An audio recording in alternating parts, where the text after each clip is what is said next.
ജീവിതത്തിലേക്ക് വരുമ്പോ ഉമ്മാടെ ഗർഭാശയത്തിൽ വെച്ച് നിന്നെ പഠിപ്പിക്കുകയാണ് ഞാൻ. ജീവിതം പുരിതാനുള്ളതാണ്. അങ്ങോട്ട് വെള്ളുമ്പോ ഇങ്ങോട്ട് മനസ്സിനാണ് ഗർഭാശയത്തിനെ കടിച്ചു പിടിച്ചു തൂങ്ങിക്കിടന്നിടുപോലെ ഇനി ജീവിതം തുടങ്ങാൻ പോവുകയാ. മാരകമായ രോഗങ്ങൾ, പ്രയാസങ്ങൾ, കടങ്ങൾ, ബാധ്യതകൾ, ആദികൾ, വ്യാധികൾ, ആകുലതകൾ, വ്യാകുലതകൾ, 1000 പ്രയാസങ്ങളിലേക്ക് ജീവിതം കടന്നു പോകുമ്പോ തളരരുത്, ഭയപ്പെടരുത്, നിരാശയിലോട്ട് കടന്നു പോകരുത്. നിങ്ങൾ ഏത് സമയത്തും പൊരുതി ജീവിക്കേണ്ടവരാ. മരിക്കുന്നവരെ വരെ ജീവിതം ഒരു പോരാട്ടമാണ്. ജീവിതം തളരാനുള്ളതല്ല, ജീവിതം പോരാട്ടത്തിന്റെ വീതിയാണെന്ന് ഉമ്മാന്റെ ഗർഭാശയത്തിൽ 4 മാസം പ്രായമുള്ളപ്പോ പഠിച്ചതാണ്. പിന്നെ എന്റെ സഹോദരങ്ങള്, ഇന്ന് ലോകത്തെ ഏറ്റവും കൂടുതൽ ആത്മഹത്യ നടക്കുന്നത് ഇന്ത്യയിലാണ്. ആ ഇന്ത്യയിൽ തന്നെ കേരളത്തിലാണ്. പ്രയാസങ്ങൾ വരുമ്പോ, ബുദ്ധിമുട്ടുകൾ വരുമ്പോ തളർന്നു പോവുകയാണ് മനുഷ്യൻ. തളരരുത്, കരയരുത്, പതരരുത്. അവസാനം വരെ പഠിപ്പിച്ചു വന്ന പാഠം നീ മറക്കരുത്. അല്ലാഹുവിന്റെ വിശുദ്ധ ഖുർആൻ. അതുകൊണ്ടാണ് ഞാൻ എന്റെ വിഷയത്തിന് ശീർഷകത്തിന് പേരിട്ടത് ജീവിതം പുരിതാനുള്ളതാണ്. അലക്കുന്ന സാധനത്തിനെ പ്രഥമമായി പ്രതിപാദിച്ചതിലൂടെ ഖുർആൻ നമ്മളോട് പറഞ്ഞതാണ്. ഏറ്റവും വലിയ ജീവിതത്തിൽ മറക്കാത്തത് പെങ്ങളെ, സഹോദരങ്ങളെ, ഏത് പ്രയാസം വന്നാലും തളരരുത്.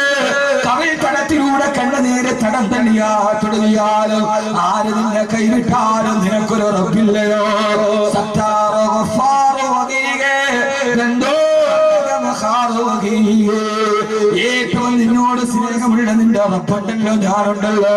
ഉമ്മാടെ ഗർഭാശയം നിന്നെ വെളിയിലോട്ട് തള്ളിയപ്പോ ആ സമയത്ത് പുറത്തേക്ക് പോകാതെ 9 മാസവും 10 ദിവസവും നിനക്ക് ഇവിടെ താമസ സ്ഥലം ഒരുക്കി തന്ന ഞാനല്ലേ കൂടെയുള്ളത്.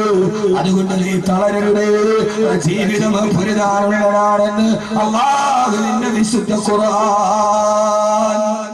അല്ലാഹു നമുക്ക് അബോധം തരട്ടെ. ജീവിതം പുരിതാനുള്ളതാണ്. അല്ലാഹു നമുക്ക് ആ ബോധം തരട്ടെ. ആമീൻ പറ മനുഷ്യന്മാരെ. അല്ലാഹു നമുക്ക് ആ ബോധം തരട്ടെ. ഇത് മനസ്സിലാക്കണമെങ്കിൽ ആമീൻ കൊണ്ടല്ലാതെ വേറൊന്നും മനസ്സിലാവൂല. മോനെ, ജീവിതത്തിൽ പ്രതിസന്ധികളും പ്രയാസങ്ങളും സ്വാഭാവികമാണ്. എന്റെ വിഷയം അതല്ല. ഈ അലക്ക എന്ന് പറഞ്ഞതിൽ തന്നെ 6 ആശയമുണ്ട് വിശുദ്ധ ഖുർആനിൽ. ഒരൊറ്റ വാക്കി അത് പറഞ്ഞാൽ തന്നെ തീരില്ല. ഇതാണ് ഖുർആൻ പഠിക്കുകയും. അല്ലാഹു തൗഫീഖ് നൽകട്ടെ. ഖുർആൻ പഠിക്കുകയും. അതുകൊണ്ടാണ് ലോകത്തിലെ ഏറ്റവും നല്ലവർ ഖുർആൻ പഠിക്കുകയും പഠിപ്പിക്കുകയും ചെയ്യുന്നവരാണ് ഹബീബായ നബി മുഹമ്മദ് മുസ്തഫ സല്ലല്ലാഹു അലൈഹി വസല്ലം. ലഹാ മആനിൻ കമൗജിൽ ബഹരി ഫീ മദദി വഫൗക ജൗഹരിഹി ഫിൽ ഹുസ്നി വൽ ഖിയം. ഈ ഖുർആൻ ഒരാശയം പറഞ്ഞാൽ അതിന്റെ ഉള്ളിൽ 10 ആശയം വേറെ ഉണ്ടാവും. അതാണ് ഖുർആൻ. പോരാടുക. പ്രതിസന്ധികൾക്കെതിരെ, പ്രയാസങ്ങൾക്കെതിരെ, രോഗങ്ങൾക്കെതിരെ, കടങ്ങൾക്കെതിരെ, ബാധ്യതകൾക്കെതിരെ, മക്കൾക്കെതിരെ, ഭർത്താവിനെതിരെ, ഭാര്യക്കെതിരെ, വരുന്ന സ്വഭാവത്തിനെതിരെ തളരാൻ പാടില്ല. പക്ഷെ എന്റെ വിഷയം അവിടെ അള്ളാഹു നമുക്ക് എല്ലാ കഷ്ടപ്പാടുകളും മാറ്റി തരട്ടെ. ഇനി ഇവിടെ ഇപ്പോഴത്തെ കഷ്ടപ്പാടുണ്ടായാലും കുഴപ്പമില്ല എന്നാണ്. ആഖിറത്തിൽ അള്ളാഹു ഇല്ലാതാക്കി തരട്ടെ. ഏറ്റവും വലിയ കഷ്ടപ്പാട് നരകത്തിലാണ്. ഈ ഇവിടത്തെ വീട്ടിലത്തെ പ്രശ്നം ഉണ്ടെങ്കിലും കുഴപ്പമില്ല. അബ്ദുറഹ്മാൻ ബിൻ ഔഫ് റളിയല്ലാഹു അൻഹു വീട്ടിൽ പോയപ്പോ സഹാബത്ത് ചോദിച്ചു, ഇരിക്കാൻ ഒരു കസേര പോലും ഇല്ല. അപ്പോ ചോദിച്ചു, ഇരിക്കാൻ ഒരു കസേരയെങ്കിലും ഇട്ടുകൂടെ ഈ വീട്ടിലെന്ന്. ആരാ അബ്ദുറഹ്മാൻ ബിൻ ഔഫ് റളിയല്ലാഹു അൻഹു? നമുക്കറിയോ? അറിയില്ല. നമുക്കൊന്നും അറിയില്ല. നമുക്ക് ഈ ബ്രോസ്റ്റ് കോഴി ഇങ്ങനെ തിന്നാനല്ലാതെ അതിന്റെ അപ്പുറത്തേക്ക് നമ്മൾ ഇപ്പോഴും. അബ്ദുറഹ്മാൻ ബിൻ ഔഫ് റളിയല്ലാഹു അൻഹു ഉമ്മൻചാണ്ടി സർക്കാർ മദ്യനിരോധനം നടപ്പിലാക്കിയപ്പോൾ ആദ്യം എതിർത്തത് വെള്ളാപ്പള്ളി നടേശൻ. കാരണം ആ മദ്യനിരോധനം കൊണ്ട് കേരളത്തിൽ ഏറ്റവും വലിയ നഷ്ടം വെള്ളാപ്പള്ളിക്ക് സമുദായത്തിനുമാണ്. അവരുടെ ഒരേ ഒരു വരുമാനം കള്ള് കച്ചവടം. സാമ്പത്തിക നഷ്ടം ഭയന്നിട്ടാണ് വെള്ളാപ്പള്ളി നടേശനെ എതിർത്തത്. എന്നാൽ വിശുദ്ധമായ ഖുർആനിലെ 62 അക്ഷരങ്ങൾ മദ്യനിരോധനത്തിന് ആയുത്താങ്ങിയപ്പോൾ വെള്ളാപ്പള്ളി നടേശനേക്കാൾ വലിയ മദീനയിലെ ഏറ്റവും വലിയ അബ്കാരി കോൺട്രാക്ടറാണ് അബ്ദുറഹ്മാൻ ബിൻ ഔഫ് റളിയല്ലാഹു അൻഹു. പഹല്ലെന്തും മുന്തകൂൻ കള്ളുകൊടി നിർത്താറായില്ലെന്ന് ചോദിച്ചപ്പോൾ തന്റെ ഗോഡൌണിൽ സൂക്ഷിച്ചിരുന്ന മദ്യത്തിന്റെ ബാരൽ മുഴുവനും മദീനയിലെ അങ്ങാടിയിലൂടെ ഒഴുക്കി വിട്ടിട്ട് നബി, എന്റെ സാമ്പത്തിക നഷ്ടം എനിക്ക് പ്രശ്നമല്ല, എന്തൊക്കെയായ റസൂലുള്ളാഹി അള്ളാഹ് നിർത്താൻ പറഞ്ഞ ഞാൻ നിർത്തി നബി എന്ന് പറഞ്ഞ ആളാണ്. നഷ്ടവും ലാഭമൊന്നും ഇല്ല, അള്ളാഹ് നിർത്താൻ പറഞ്ഞ നിർത്തി നബി എന്ന് പറഞ്ഞ ബാരൽ കണക്കിന് മദ്യം ഒരൊറ്റ ആയത്ത് കേട്ടപ്പോ ഒഴുക്കി വിട്ട ആളാണ് അബ്ദുറഹ്മാൻ ബിൻ ഔഫ് റളിയല്ലാഹു അൻഹു, മക്കയിലെ കോടീശ്വരൻ. ആ കോടീശ്വരന്റെ വീട്ടിൽ ഇരിക്കാൻ കസേരയില്ല. അപ്പൊ സഹാബത്ത് ചോദിച്ചൊരു കസേര ഇട്ടൂടെ. അപ്പോഴാണ് ബഹുമാനപ്പെട്ട സഹാബത്തിന് അബ്ദുറഹ്മാൻ ഇബ്നു ഔഫ് റളിയല്ലാഹു തആല പറഞ്ഞത്, ഞാൻ ഇതിനകത്ത് മുഴുവൻ സാധനങ്ങളും വേറൊരു വീട്ടിലേക്ക് മച്ചിരിക്കുകയാണ്, അങ്ങോട്ട് തൽക്കാലം താമസം മാറുന്ന വീട്ടിലേക്ക് ഞാൻ മച്ചിരിക്കാൻ. സഹാബത്തിന്റെ കാര്യം മനസ്സിലായി. അപ്പൊ സഹാബത്ത് ശരി തന്നെ, വേറൊരു വീട്ടിന് വേണ്ടിയെല്ലാം മാറ്റി വെച്ചിരിക്കാം, ഓക്കെ. എന്നാലും വരുന്ന മനുഷ്യന് ഇരിക്കാൻ ഈ വീട്ടിലൊരു കസേര വേണ്ട. അപ്പൊ അബ്ദുറഹ്മാൻ ഇബ്നു ഔഫ് റളിയല്ലാഹു തആല പറഞ്ഞു, ഞാൻ കസേര വാങ്ങിക്കാൻ വേണ്ടി അങ്ങാടിയിലേക്ക് പോയതാണ്. അപ്പോഴാണ് ഈ വീടിന്റെ ഉടമസ്ഥൻ എന്നോട് പറഞ്ഞത്, ഉടനെ തന്നെ ഈ വീട്ടിൽ നിന്ന് നിന്നെ പുറത്താക്കും. സാബത്ത് ചോദിച്ചു, ആരാ വീട്ടുടമസ്ഥൻ? അങ്ങനെ പറഞ്ഞിട്ട്, അല്ല, ഇവിടെ ഇരിക്കാനൊരു കസേര വാങ്ങിക്കാൻ അങ്ങാടിയിലേക്ക് പോയപ്പോഴാണ് എതിരെ ഒരു മയ്യത്തും വഹിച്ചുകൊണ്ട് ഒരു പോക്ക് പോണത് കണ്ടത്. അപ്പൊ എനിക്ക് മനസ്സിലായി, അടുത്തത് ഞാനാണ്, എന്നെ ഈ വീട്ടിൽ നടക്കും.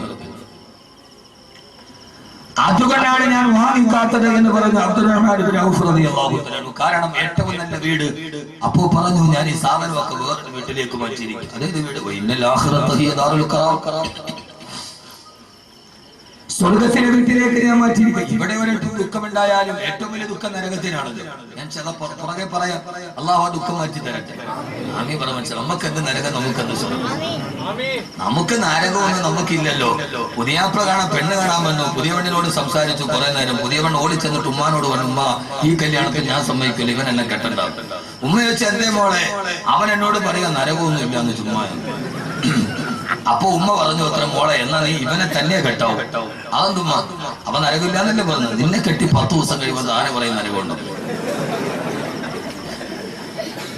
അപ്പൊ യഥാർത്ഥത്തിൽ നരകമില്ല, ഉണ്ടോ ഇല്ല കാര്യത്തിൽ നമ്മൾ സന്ദേഹവാദികളാ. ഉണ്ടെങ്കിലും ഉണ്ട്, ഇല്ലെങ്കിലില്ല. ജവഹർലാൽ നെഹ്റു അതായിരുന്നില്ല. ജവഹർലാൽ നെഹ്റു നിരീശ്വരവാദിയായിരുന്നില്ല, സന്ദേഹവാദിയായിരുന്നു. ഉണ്ടെങ്കിലുണ്ട്, ഇല്ലെങ്കില്ല. ഏറ്റവും പ്രധാനപ്പെട്ട കഷ്ടപ്പാട് പരലോകത്തെ. അല്ലാഹു പറഞ്ഞു, അല്ല, എല്ലാ കഷ്ടപ്പാടുകൾക്കും തിന്മകളുടെ വിഭാടകരായി നന്മയുടെ വക്താക്കളായി നിങ്ങൾ ഈ ജീവിതത്തിൽ പോരാടണമെന്ന് വിശുദ്ധ ഖുർആൻ. ഇത് നമ്മുടെ വിഷയത്തിന്റെ മർമ്മപ്രധാനമായ ഭാഗത്തേക്ക് വരാൻ ഞാൻ നീട്ടി പദ്ധതി പറയുന്നില്ല. ഖൈറുൽ കലാമി മാ കല്ലാവതല്ല, അരോചകമാകും വിധം സുദീർഘമാവാത്ത അർത്ഥദ്യോതകവും ആശയ സമ്പുഷ്ടവും അർത്ഥ വൈപുല്യമുള്ള പ്രഭാഷണമാണ് അത്യുത്തമമെന്നാണ് അർത്ഥവാക്യം. യഥാർത്ഥത്തിൽ അപ്പൊ നമ്മുടെ ജീവിതം പോരാടാനുള്ളതാണ്, അല്ലേ? ആണല്ലോ. ഖുർആൻ ആദ്യം തന്നെ നമ്മളോട് പറഞ്ഞു, ആരോടാ പോരാടേണ്ടത്? പോരാട്ടം തീർച്ചയായും ശത്രുവിനോട് ആണല്ലോ. മിത്രത്തിനോട് ആരെങ്കിലും പോരാടുമോ? സ്വാഭാവികമായി ഒരാളുടെ പോരാട്ടവും ഒരാളുടെ സമരവും ആരോടാ? ശത്രുവിനോട്. ആരാ നമ്മുടെ ശത്രു? പറയും, നമ്മുടെ ശത്രു ആരാ? ഇബ്ലീസ്.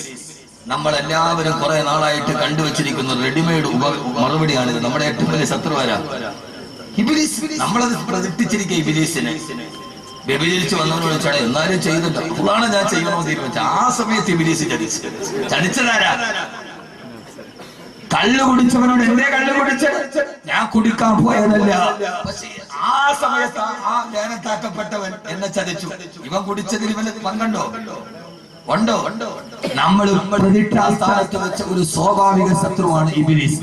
ആന്റി ക്ലോക്ക് വൈസ് ഘടികാരത്തിന്റെ സൂര്യൻ പുറകോട്ട് കറക്കുകയാണ് ഞാൻ എന്റെ പ്രഭാഷണത്തിൽ. യഥാർത്ഥത്തിൽ ഏറ്റവും പ്രധാനപ്പെട്ട ശത്രു ഇബ്ലീസ് ആണോ? അല്ല. പിന്നെ ആരാ? ആദ്യത്തെ ശത്രു നമ്മളാണ്. ശത്രുവിനെ കാണണമെങ്കിൽ വീട്ടിൽ പോയിട്ട് കണ്ണാടി നോക്കി. ആദ്യത്തെ ശത്രുവാരാ? ഏറ്റവും വലിയ പോരാട്ടമാരോടാ? ഏറ്റവും വലിയ പോരാട്ടമാരോടാണ് പറയണമെങ്കിൽ അല്ലാഹുവിന്റെ പ്രവാചകൻ നബി മുഹമ്മദ് മുസ്തഫ, പോരാതരമായ പ്രവാചകൻ നബി മുഹമ്മദ് മുസ്തഫ സല്ലല്ലാഹു അലൈഹി വസല്ലമയെ സഹാബത്ത് യുദ്ധം കഴിഞ്ഞ് കൈകാലുകൾ മുഴുവനും മുറിവേറ്റ് രക്തം മുഴുവനും കടം തള്ളിയാത്തൊടുകി പച്ചമാംസത്തിൽ മുറിവേറ്റ് ശരീരവുമായി സഹാബത്തുകളുടെ വീട്ടിലേക്ക് തിരിച്ചു പോവുകയാ. മാസങ്ങളായി പരിശുദ്ധമായ ദീനിന്റെ നിലനിൽപ്പിന് വേണ്ടി ദിഹാറിന്റെ പടതലങ്ങളിൽ യുദ്ധം ചെയ്ത് കൈകാലുകളെ വെട്ടിമുറിക്കപ്പെട്ട് വേദന സഹിക്കാൻ വേണ്ടിയാണ് മരുപ്പറമ്പിലൂടെ യാത്ര ചെയ്യവേ. നടന്നു പോയ സഹാബത്ത് മുറിവ് കാലത്താൽ ക്ഷീണിച്ചുകൊണ്ട് മരുപ്പറമ്പിൽ വിശ്രമിക്കാനൊരുങ്ങുമ്പോ ആ സമയത്താണ് ലോകത്തിന്റെ നായകന്റെ മറുപടി വന്നിട്ട് സഹാബ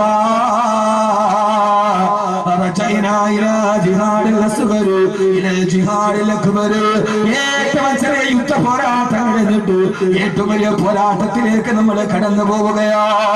സാബത്ത് അത്ഭുതപ്പെട്ടു പോയി. എങ്ങാണ് തിരുവോടര് ഏറ്റവും യുദ്ധത്തിന് ശേഷം നമ്മളൊരു വലിയ യുദ്ധത്തിലേക്ക് തിരിച്ചു പോവുകയാണ് സഹാബ.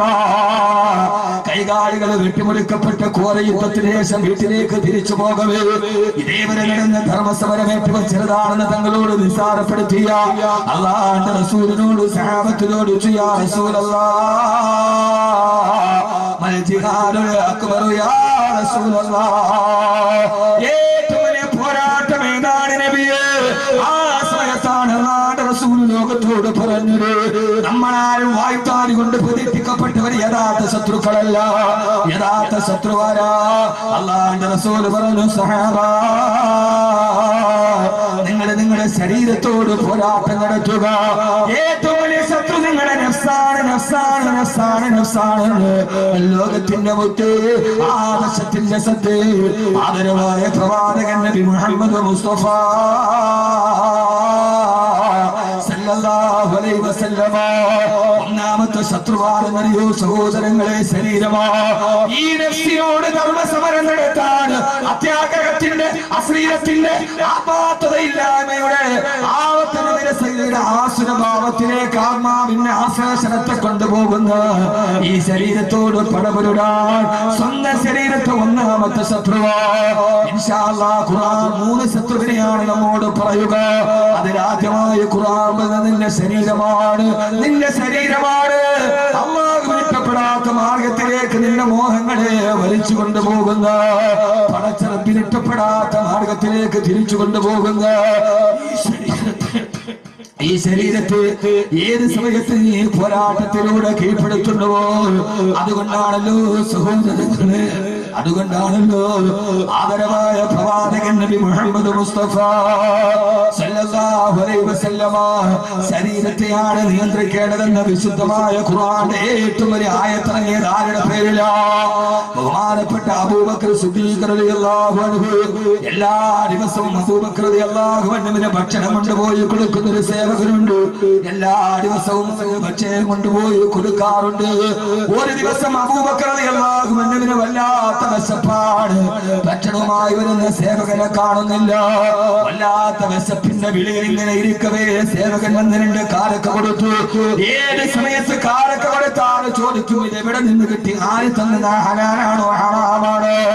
ചോദിക്കാതെ കഴിക്കാറില്ല അബൂബക്കർ റളിയല്ലാഹു തആല അൻഹു. ആ സമയത്ത് വിശപ്പിന്റെ കാഠിന്യം കൊണ്ട് 2 കാരക്ക കടിച്ചു. സേവകൻ ചോദിച്ചു അമീറുൽ മുഅ്മിനീൻ ഏത് സമയത്ത് ഭക്ഷണം നിന്നാലും ഇത് എവിടെ നിന്നാണ്, ഹലാലാണോ ഹറാമാണോ എന്ന് താങ്കൾ ചോദിക്കാറുണ്ട്. ഇപ്പൊ മാത്രം ചോദിച്ചില്ലല്ലോ. അവസരത്തിൽ അബൂബക്കർ റളിയല്ലാഹു തആല ഞെട്ടിപ്പോയി. അല്ലാഹുവേ വിശപ്പിന്റെ കാഠിന്യം കൊണ്ട് അറിയാതെ തിന്നുപോയതാണ്. സേവകായി ഇത് എവിടെ നിന്നാണ് നിനക്ക് കിട്ടിയത്? സേവകന്റെ മറുപടി ഇന്നത്തെ ദിവസം നിങ്ങൾക്ക് ഭക്ഷണം എടുക്കാനൊരു ദീർഘം എന്റെ കയ്യിൽ കിട്ടിയില്ല. അങ്ങനെ ഞാൻ പല സ്ഥലത്തോടെയും മരഞ്ഞു നടന്നിട്ടൊരു ദീർഘം കിട്ടാണ്. അവസാനം നിരാശയോടെ തിരിച്ചു വരവേണ്ട മനസ്സിലെനിക്കൊരു ചിന്തയുണ്ടായി. ഇസ്ലാമിലേക്ക് വരുന്നതിന് മുമ്പ് ഞാൻ കഅബാലയത്തിന്റെ പൂജാരിയായിരുന്നു. അന്ന് ആളുകൾ വിഗ്രഹത്തിന് നേർച്ചയായി കൊണ്ടുവരുന്ന കാണിക്കയിടുന്ന ദീർഘമകളുണ്ട്. ആ ദീർഘമകളെ പലപ്പോഴും ചില ദീർഘമകൾ എടുത്തിട്ട് മോട്ടിച്ചിട്ട് ഞാൻ എന്റെ സഞ്ചിയിലിടാറുണ്ട്. ആ പണയ സഞ്ചി പോയി ഞാൻ നോക്കിയപ്പോ ആ സഞ്ചിയിൽ എന്റെ ദീർഘം കിടക്കുന്നുണ്ട്. ആ ദീർഘം കൊണ്ടാണ് നിങ്ങൾക്ക് കാരക്ക വാങ്ങിച്ച് തന്നതെന്ന് പറഞ്ഞപ്പോ അബൂബക്കർ റളിയല്ലാഹു തആല ചിന്തിച്ചു പോയി. അല്ലാഹുവേ അല്ലാഹുവേ ഒന്നാമത്തെ കാര്യം ഇത് ശിർക്കിന്റെ പൈസയാണ്. രണ്ടാമത്തേത് ഈ ചെയ്തതാണെങ്കിലോ ഹറാമാണ്. അബൂബക്കർ റളിയല്ലാഹു തആല ഞെട്ടിത്തെറിച്ചു പോയി. പടച്ച റബ്ബേ എന്റെ ആമാശയത്തിന്റെ ഉള്ളിലേക്ക് ഒരു ഹറാമ് കടന്നു എന്നറിഞ്ഞപ്പോ ലോകചരിത്രത്തിന്റെ നിസ്തുലമായ ചരിത്രം പിറന്നത്. ലോകത്തൊരാൾക്ക് സാധിക്കാൻ പറ്റാത്ത വിപ്ലവം നടന്നത്. തന്റെ വിരലുകളെ തൊണ്ടക്കുടിയിലോട്ട് കുത്തിയിറക്കിയിട്ട് ആമാശയത്തിന്റെ ഉള്ളിലുള്ളത് മുഴുവനും വെളിയിലോട്ട് തള്ളിച്ചു. അവസാനം ഒന്നും ചന്തിക്കാണിനാട് രക്തം കത്തിച്ചുകൊണ്ട് അബൂബക്കർ റളിയല്ലാഹു തആല താഴെയിരുന്നുണ്ട്. അല്ലാഹുവിനോട് പറഞ്ഞു അല്ലാഹുവേ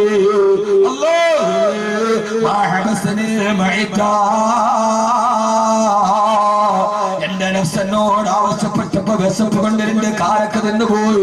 അത് നിശ്ചിതമാണെന്നറിഞ്ഞപ്പോ കഴിയുന്നിടത്തോളം അബൂബക്കർ വെളിയിലേക്ക് ഛർദ്ദിച്ചിട്ടുണ്ട്.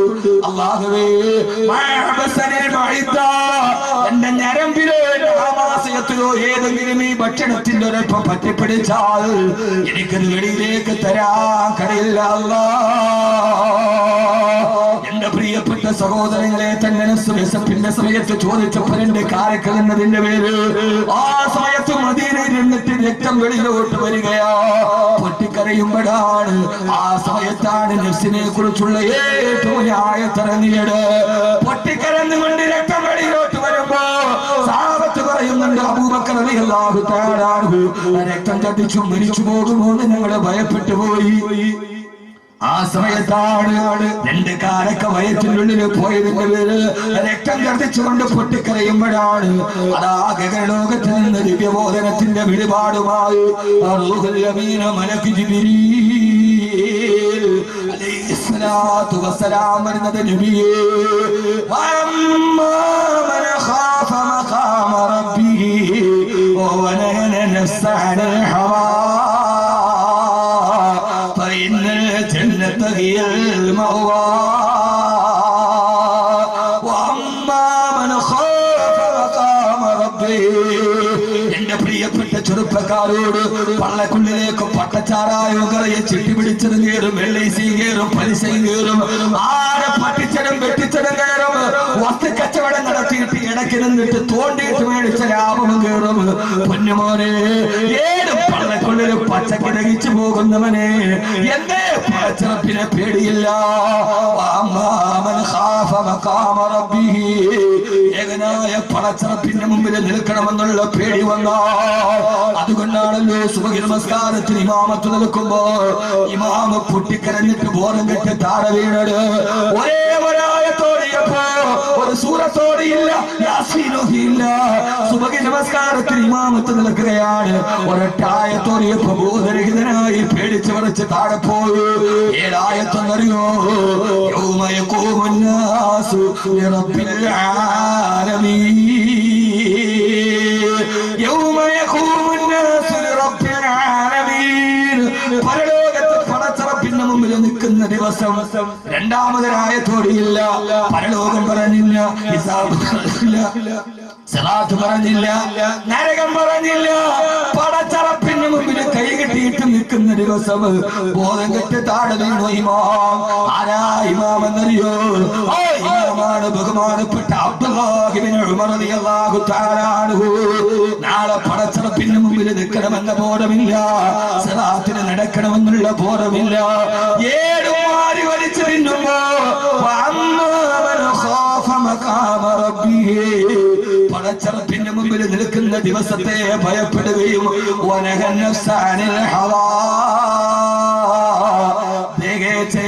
സ്വന്തം ശരീരത്തെ അതിന്റെ ഇച്ഛയിൽ നിന്ന് തടഞ്ഞു നിർത്തുകയും ചെയ്താൽ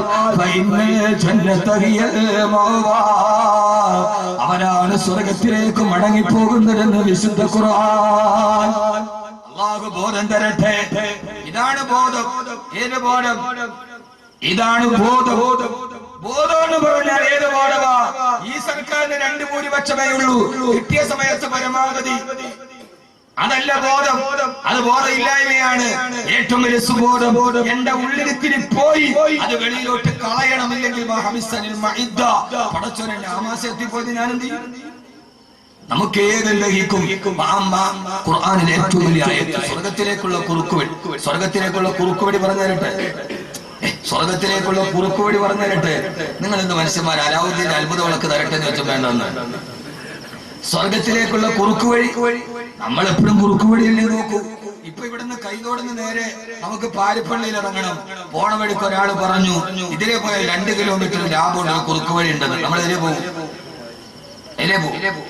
ഇനിയിപ്പോ പോണത് എം എ യൂസുഫിനെ ആണെങ്കിലും 2 കിലോമീറ്റർ കുറുക്ക് വഴി കിട്ടിയ 2 കിലോമീറ്റർ ലാഭം കിട്ടിയാൽ മിക്കവാറും 5 റുപ്യ ലാഭം കിട്ടും. എന്നാലും അങ്ങനെയല്ലേ പോകും? അല്ലേ ഞാൻ നേരെ വഴി കൂടെ പോകുള്ളൂ. അത് ജീവിതത്തിൽ തന്നെ ഉണ്ടായിട്ടില്ല. പിന്നല്ലേ ഇനിയിപ്പോ റോട്ടിൽ കൂടെ ഉണ്ടാകുക? അങ്ങനെ ആരും പോകില്ലല്ലോ. ആരാണെങ്കിലും കുറുക്ക് വഴി സ്വർഗത്തിലേക്ക് ഒരൊറ്റ കുറുക്ക് വഴി പറഞ്ഞു തരട്ടെ. وأما من خاف مقام ربه ونهى النفس عن الهوى فإن الجنة هي المأوى. ശരീരത്തെ പിടിച്ചെടുത്ത് ആദ്യത്തെ പോരാട്ടം ശരീരത്തിനോട്. ആദ്യത്തെ പോരാട്ടം എല്ലാ ജനുവരി മാസം തണുപ്പ്, എന്റെ ചുമ ഇതുവരെ മാറിയിട്ടില്ല. എന്നാലും ഞാൻ എന്റെ സദസ്സിനോട് നീതി പുലർത്തി. വല്ലപ്പോഴും ഒക്കെ വന്നിട്ട് നമ്മളോട് എനിക്ക് വയ്യ, ചുമയാ, കഫ എന്നൊക്കെ പറഞ്ഞാൽ ആളുകൾക്ക് ഉണ്ടാകുന്ന ഒരു വിഷമമുണ്ടല്ലോ. അതുകൊണ്ട് ഞാൻ അതും മറക്കുകയാണ്. ഒന്നാമത്തെ പോരാട്ടം 3 ശത്രുവിനെയാണ് ഖുർആൻ പറഞ്ഞത്. 3 പറയുമ്പോൾ നമ്മുടെ വിഷയം ചെയ്യും. ഇത് ആര് പറഞ്ഞ ശത്രുവ? യഥാർത്ഥത്തിൽ നരേന്ദ്രമോദി നമ്മുടെ ശത്രു ഒന്നുമില്ല. നമ്മുടെ യഥാർത്ഥ ശത്രു നരേന്ദ്രമോദിയാണ്. എന്താ മനുഷ്യന്മാരങ്ങൾ ചിന്തിക്കുന്നത്? അങ്ങനെ എനിക്ക് തോന്നുന്നുണ്ടോ? അല്ല, മോഡി വരട്ടെ വരാതിരിക്കട്ടെ, നമുക്കെന്താ. എന്നാൽ യഥാർത്ഥത്തിൽ ഇസ്ലാം ഏറ്റവും നന്നായിട്ട് വളർന്നത് ഫിറഔന്റെ കൊട്ടാരത്തിലാണ്. ഫിറഔൻ വന്നാലേ ഇസ്ലാം വളരും. അങ്ങനെയാണ്, ഫിറഔന്റെ കൊട്ടാരത്തിലാണ് ഇസ്ലാം വളർന്നത്. മൂസയാന്ന് പറഞ്ഞിട്ട് 1000 പേരെ കൊല്ലുമ്പോ ഫിറഔന്റെ താടി പിടിച്ചിട്ട് വലിക്കുമ്പോ ഫിറഔന്റെ കൊട്ടാരത്തിലാണ് മൂസ വളർന്നത് അലൈഹിസ്സലാത്തു വസ്സലാം. അങ്ങനെയാണ് ഇസ്ലാമിന്റെ ചരിത്രം. ഒരിടത്തും വളർന്നിട്ടില്ല. ഫിറഔൻ വന്നാലേ നമ്മൾ ആരാവും? മൂസ. ഇപ്പൊ കേന്ദ്രമെങ്ങാനും മുസ്ലിം ലീഗ് ഭരിച്ചാൽ നമുക്ക് ഈ മോനുണ്ടാവും. അപ്പൊ എന്ത് പേടിക്കാൻ? പേരില് നമ്മളാണല്ലോ എന്ന് വിചാരിച്ചിട്ട് നമ്മളിരിക്കും. ഫിറഔൻ വന്നാലേ നമ്മൾ മുസ്ലിം ആവും. ഇപ്പൊ ആളുകൾക്ക് തോന്നാൻ തുടങ്ങിയിട്ടുണ്ട്, നമ്മുടെ ഇസ്ലാം ശരിയാക്കുന്നു. അതാണ് അള്ളാഹുടെ തദ്ബീർ. അങ്ങനെ തദ്ബീരിന് അവരില്ലാതെ തക്കതിയോ. അള്ളാഹു നമ്മളെ നന്നാക്കി തരട്ടെ. മുഖം നന്നാവാത്തതിന് കണ്ണാടി എറിഞ്ഞെടുത്തിട്ട് കാര്യം. അവര് വന്നു വരാത്തതെന്നുള്ളല്ല, നമ്മളിപ്പോഴും പിറ കണ്ടാൽ തന്നെ ഒരുത്തം കണ്ടാ മറ്റൊരുത്ത അടച്ചു വെക്കും. ഞാൻ കാണൂല, എനിക്കൊന്നും വരുന്നാൾ വേണ്ട. ആ രീതിയിൽ നമ്മുടെ അവസ്ഥ തോന്നിട്ടില്ല. അപ്പൊ യഥാർത്ഥത്തിൽ പ്രശ്നം ആരാ? നമ്മൾ തന്നെ. അള്ളാഹു നമ്മളെ കാത്തുരക്ഷിക്കട്ടെ. അതുകൊണ്ട് എന്റെ പ്രിയപ്പെട്ട സഹോദരിമാരെ, നമുക്ക് എല്ലാം നമുക്ക് ദഹിക്കും. ചിട്ടിപ്പൈസ ആണെങ്കിലും കുഴപ്പമില്ല, LIC ആണെങ്കിലും കുഴപ്പമില്ല, ഏത് ഹറാമാണെങ്കിലും നമുക്ക് പ്രശ്നമില്ല. അതൊക്കെ നമുക്ക് ശരീരത്തിന്റെ ഉള്ളിൽ ഒന്നാമത്തെ പോരാട്ടം ഈ ശരീരത്തോട് നടത്തണം. അള്ളാഹുവേ, നിനക്ക് ഇഷ്ടപ്പെട്ടത് എന്റെ ശരീരത്തിന്റെ ഉള്ളിൽ പോകാവൂ എന്ന് നമ്മൾ തീരുമാനിക്കും. നാളെ സ്വർഗ്ഗത്തിൽ ഒരു ദരജയുണ്ട്. 3 പേർക്ക് ആ ദരജ കിട്ടുകയില്ല. പറഞ്ഞു തരട്ടെ ആണുങ്ങളോട്? ഇങ്ങോട്ട് നോക്കും മോനെ. ആദരവായ പ്രവാചകൻ നബി മുഹമ്മദ് മുസ്തഫ സല്ലല്ലാഹു അലൈഹി വസല്ലം പറയുകയാണ്, പരലോകത്ത് 3 ദരജകളുണ്ട് സ്വർഗ്ഗത്തിൽ. ആ ദരജ 3 ആളുകൾക്കല്ലാതെ 4-മതൊരാൾക്ക് കിട്ടില്ല. ഒന്നാമത്തെ ആൾ കുടുംബ ബന്ധങ്ങളെ ചേർക്കുന്ന ആൾ. സഹോദരൻ പിണങ്ങിപ്പോയി, വാപ്പ് പിണങ്ങിപ്പോയി, പെങ്ങള് പിണങ്ങിപ്പോയി. ആ പിണക്കത്തിന്റെ വാദത്തിൽ നിൽക്കുന്നവരല്ല. അതിർത്തി തർക്കത്തിന്റെ പേരിൽ ആങ്ങള പെങ്ങന്മാരും വാപ്പയും മക്കളും മിണ്ടാതിരിക്കലല്ല. കുടുംബ ബന്ധങ്ങളെ ചേർക്കുന്നവര് അവനാണ് സ്വർഗത്തിലെ ഏറ്റവും വലിയ ദറജ. മറ്റൊരാൾക്ക് കിട്ടില്ല. അല്ലാഹു ബന്ധങ്ങളെ ചേർക്കാൻ തൗഫീഖ് നൽകട്ടെ. നമ്മൾ ബന്ധങ്ങളെ ചേർക്കാൻ 1 2 നമുക്ക് ബന്ധം വലുതാണ്. ബന്ധം ചേർക്കാത്തവർ സ്വർഗത്തിലെത്തൂല. തയമ്പുണ്ടായിട്ട് കാര്യമില്ല. തഴമ്പ് തക്കവയുടെ അടയാളമല്ലല്ലോ. തഴമ്പ് പാർക്കില്ലാത്തത് നമ്മുടെ നാട്ടിൽ ബാംഗ്ലൂരിൽ നിന്ന് ഒരുമാതിരി പാവുണ്ട് വന്ന് പള്ളിയിൽ ഇട്ടിട്ടുണ്ട്. ഒരു 27 അവന് പോയപ്പെട്ട ദിവസം തഴമ്പ് ഉറപ്പാണ്. അത് അതിന്റെ അടയാളമല്ല. ഹൃദയബന്ധം ചേർക്കുക, കുടുംബ ബന്ധം ചേർക്കുക. രണ്ടാമത്തേത് അല്ലാഹുവിന്റെ പ്രവാചകൻ നബി മുഹമ്മദ് മുസ്തഫ സല്ലല്ലാഹു അലൈഹി വസല്ലം പറയുകയാ, കേൾക്കാനൊക്കെ ഓരോരുത്തരോടും രാവിലെ മുതൽ വൈകുന്നേരം വരെ അങ്ങാടി കടയിൽ പോയി പാറക്കോറിൽ പോയിട്ട് കരിങ്കല്ല് ചുമന്നിട്ട് വൈകുന്നേരം ഭാര്യ മക്കൾക്ക് ചോറ് കൊടുക്കുന്നവരെ, അങ്ങനെ പരവൂര് പോയിട്ട് ചപ്പാത്തി ചാള എടുത്തുകൊണ്ടുവന്ന് തലയിൽ ചുമന്നിട്ട് വൈകുന്നേരം വരെ അധ്വാനിക്കുന്നവരെ അല്ലാഹുവിന്റെ റസൂൽ പറയാനാണ്, പരലോകത്ത് ചെല്ലുമ്പോ ഒരു പ്രതിഫലം നിനക്കുള്ളത് മറ്റൊരാൾക്ക് കിട്ടില്ല. അതാരെന്നറിയോ?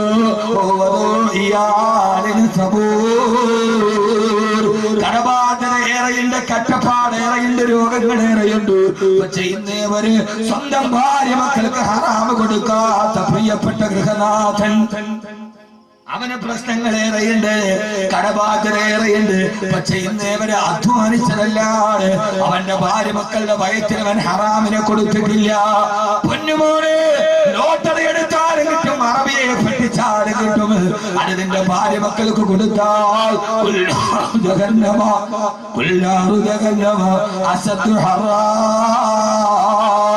കത്തിക്കാളുന്ന നരകത്തെ നീ എന്തുകൊണ്ട് ഭയക്കുന്നില്ലെന്ന് വിശുദ്ധ ഖുർആൻ. അതുകൊണ്ട് ശരീരത്തിന്റെ മോഹത്തിന്റെ പുറകെ പോകരുത്. രണ്ടാമത്തെ ആൾ തന്റെ ഭാര്യക്കും മക്കൾക്കും ഒരു ഹറാം അള്ളാഹു നമ്മളോട് എത്തിക്കട്ടെ. മോനെ, വലിയ ഇബാദത്തൊക്കെ കുറവാണെങ്കിലും ജീവിതത്തിൽ ചില മൂല്യങ്ങളുണ്ട്. ആ മൂല്യങ്ങൾ പിടിച്ചാൽ സ്വർഗത്തിലെത്താൻ വലിയ ബുദ്ധിമുട്ടൊന്നുമില്ല. നമ്മുടെ ശരീരത്തിന്റെ പകുതി ഉടനെ സ്വർഗത്തിലെത്തിക്കാൻ ഒരു വഴിയാൻ പറഞ്ഞത് അതരട്ടെ. ഈ സാധനത്തെ സൂക്ഷിച്ചാൽ മതി.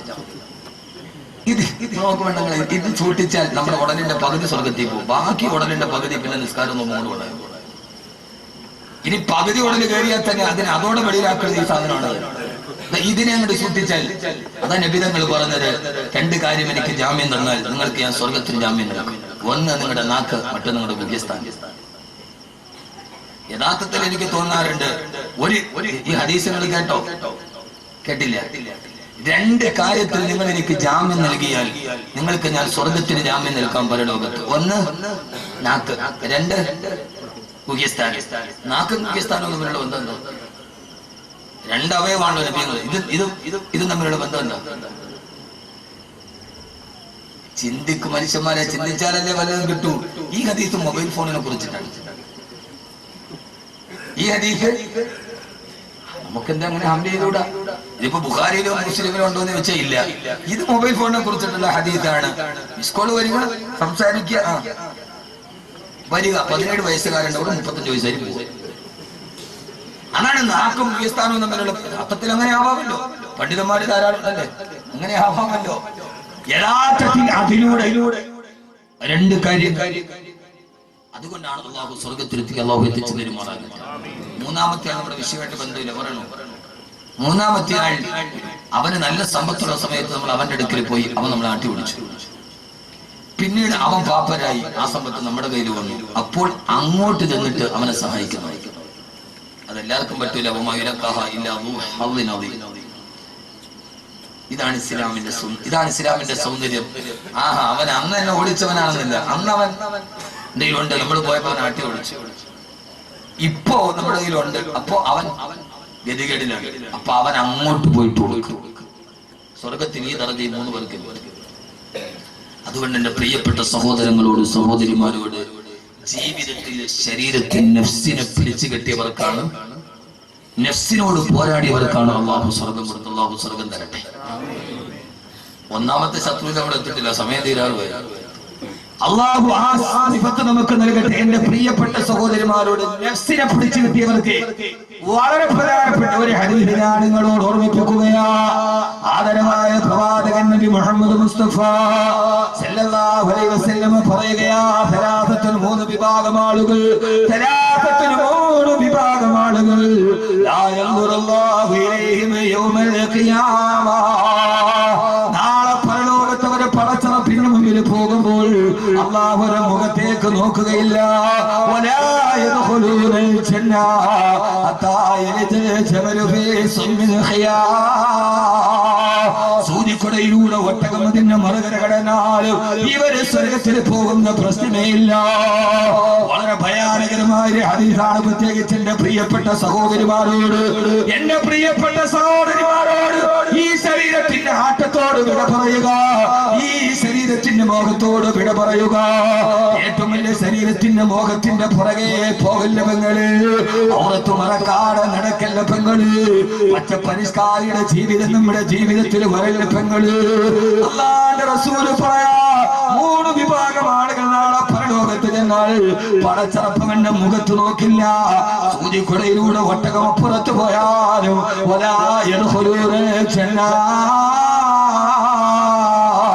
ഇവര് സ്വർഗത്തിൽ കടക്കുകയില്ല.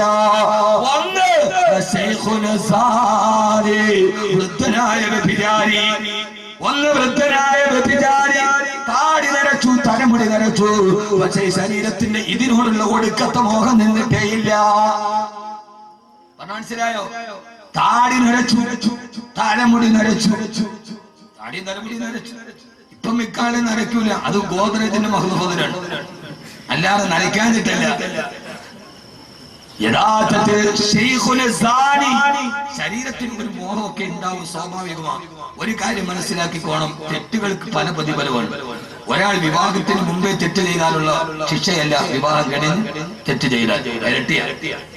40 വിവാഹം കഴിഞ്ഞ് തെറ്റ് ചെയ്താൽ 40 വയസ്സ് വരെ തെറ്റ് ചെയ്താൽ 3 ഇരട്ടി. ഒരാൾ 40 കഴിഞ്ഞിട്ട് തെറ്റ് നിർത്തിയില്ല, 4 ഇരട്ടി ശിക്ഷ. 60 കഴിഞ്ഞിട്ട് നന്നായില്ലെങ്കിൽ പിന്നെ അവന്റെ കാര്യം നോക്കും.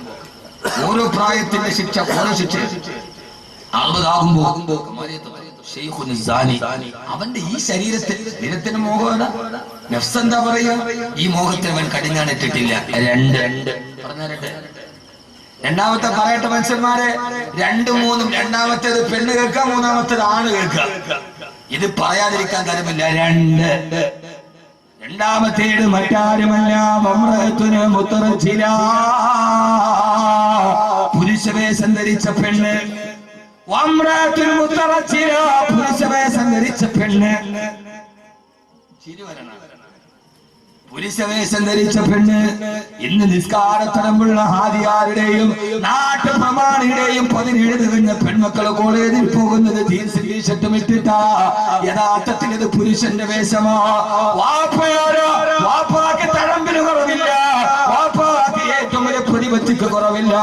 അവന്റെ പെൺമക്കള് ഇറച്ചിക്കടയിലെ പോത്തിന്റെ കാല് തൂക്കിയിട്ടിന് മാറി ഇറച്ചി കച്ചവടത്തിന് പോകുന്ന പെൺമക്കൾ. എന്റെ ഭാഷ കടുത്തു പോയാൽ നിങ്ങൾ പുറമനൊന്നുമാക്കണം. പണ്ടൊക്കെ മലബാറിൽ കണ്ടാറേ അവസ്ഥ നമ്മുടെ നാട്ടിലേക്ക് വരികയാ. ഓരോ കല്യാണത്തിന് ആഡിറ്റോറിയത്തിന് പോകുമ്പോ വിവാഹചന്തയിൽ മാത്സര്യ ബുദ്ധിയോടെ കോടികൾ എറിഞ്ഞ് പകിട കളിക്കുന്ന സമുദായത്തിന് ആർഭാട കല്യാണത്തിന്റെ നടുവിൽ തീർച്ചയായിട്ടുമിട്ട് ഈ പെൺമക്കൾ മുഴുവനും അടിഞ്ഞാടുമ്പോ പൊന്നുമോളെ, നാളെ പരലോകത്ത് നീ പോയി നിൽക്കുമ്പോ പടച്ചറപ്പ് നിന്റെ മുഖത്തേക്ക് നോക്കുകയില്ല. അല്ലാഹു അവരോട് സംസാരിക്കില്ല. പടച്ചറപ്പ് അവരെ മുറന്നു കളയുമെന്ന്. എന്ന് മാത്രമല്ല, നീ സ്വർഗത്തിൽ കടക്കില്ല. 1, 2 പുരുഷവേഷം ധരിച്ച പെണ്ണ്. അല്ലാഹു ബോധം തരട്ടെ. നോക്ക് മനുഷ്യന്മാരെ, അല്ലാഹു ബോധം തരട്ടെ. ഏതാണ് പുരുഷന്റെ വേഷം? ഇപ്പൊ നമ്മുടെ പെണ്ണുങ്ങളുടെ ഒരു വേഷമുണ്ട്. പറയാതിരിക്കുന്നത് വർത്തിയില്ല. നിങ്ങൾക്ക് എന്നെ തുറച്ചു നോക്കേണ്ട ഒരു കാര്യമില്ല. എന്നെ തുറഞ്ഞു നോക്കണ്ട, പറഞ്ഞു തന്നെ പറയാനല്ലോ. ഇപ്പൊ ഒരു സൈസ് വേഷമുണ്ട് നമ്മുടെ പെണ്ണുങ്ങൾക്ക്. അതൊരുമാതിരി വലിയ ടൈപ്പ് വസ്ത്രമാണ്. അത് കാലിലോട്ട് അങ്ങോട്ട് വെച്ചിട്ടാ മതി. എന്താ അതിന്റെ പേര്? പേരെന്താ? കഷ്ട മുത്തക്കിങ്ങൾ അറിഞ്ഞൂടാ, പാവങ്ങൾ. നിങ്ങൾ പിന്നെ വളരെ സ്വർഗത്തിലാണ്. ഇനിയിപ്പോ നിങ്ങൾക്ക് എന്തിനാ വാദമാണ്? നിങ്ങൾ അത്രയും വലിയ മുത്തക്കിങ്ങൾ ആരാ ഉള്ളത്?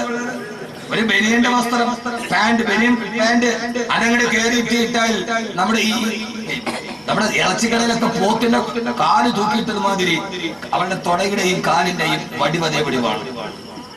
എന്റെ പേരെന്താ?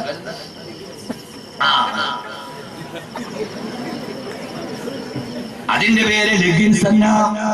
ഈ അടുത്ത കാലത്ത് കേരളക്കരയിലേക്ക് പെൺകുട്ടികളുടെ ഏറ്റവും വലിയ വേഷത്തിന്റെ ആവാസന. അതിന്റെ പേര് ലെഗിൻസ് അല്ല. പൊന്നുപോലെയാ ലെഗിൻസ് തനി ഹറാമാ. ആ ലെഗിൻസ് തനി ഹറാമാ. കാരണം ഈ ലെഗിൻസ് ആരുടെ വേഷമെന്ന് നിനക്കറിയോ?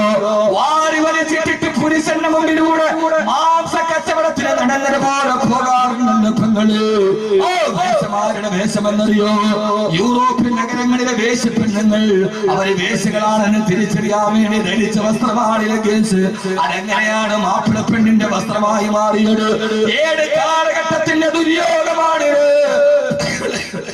പെങ്ങളെ? നാളെ പരലോകത്ത് അല്ലാഹു നിന്റെ മുഖത്ത് നോക്കില്ല. ആ ലെഗിൻസ് തനി ഹറാമാ. തുണിക്കച്ചവടക്കാരൻ എനിക്കെതിരെ പോസ്റ്റ് ഇട്ടാൽ എനിക്ക് പ്രശ്നമൊന്നുമില്ല. കാര്യത്തിൽ ലെഗിൻസ് യൂറോപ്പിലെ വേശ്യയുടെ വേഷമാണ്. അതങ്ങനെ മാപ്പിള പെണ്ണിന് വന്നു. തലകുനിക്കണ്ട. ഇപ്പൊ ഏതായാലും കുനിക്കളയണ്ട. പെണ്ണുങ്ങളൊക്കെ പലരും തലകുനിച്ചങ്ങട്. ഇതിപ്പോ പർദ്ദന്റെ ഉള്ളിലാണെങ്കിൽ വലിയ പ്രശ്നമില്ല. പക്ഷെ ഇതിട്ടിട്ട് ഒരു ടീഷർട്ട് ഇട്ടിട്ട് നടക്കുക കണ്ടിട്ടില്ല? ഏതാണ്ട് മിക്ക മുസ്ലിം പെണ്ണുങ്ങളുടെയും അവസ്ഥ ഇന്നിപ്പോ ഇതാണ്. ജീൻസ് ടീഷർട്ട് ഇടുക. കല്യാണത്തിന് ചെറുപ്പക്കാരൻ എന്നോട് പറഞ്ഞു, ഉസ്താദേ ഞാൻ കല്യാണം പെണ്ണുമായിട്ട് ഉറപ്പിച്ചതാണ്, മാറ്റി കല്യാണം. എന്റെ കല്യാണത്തിന് തീയതി ഉറപ്പിച്ചപ്പോൾ അവള് പറഞ്ഞു എനിക്ക് ജീൻസും ടീഷർട്ട് ഇടണമെന്ന്. ഞാൻ വേണ്ടെന്ന്. അവസ്ഥ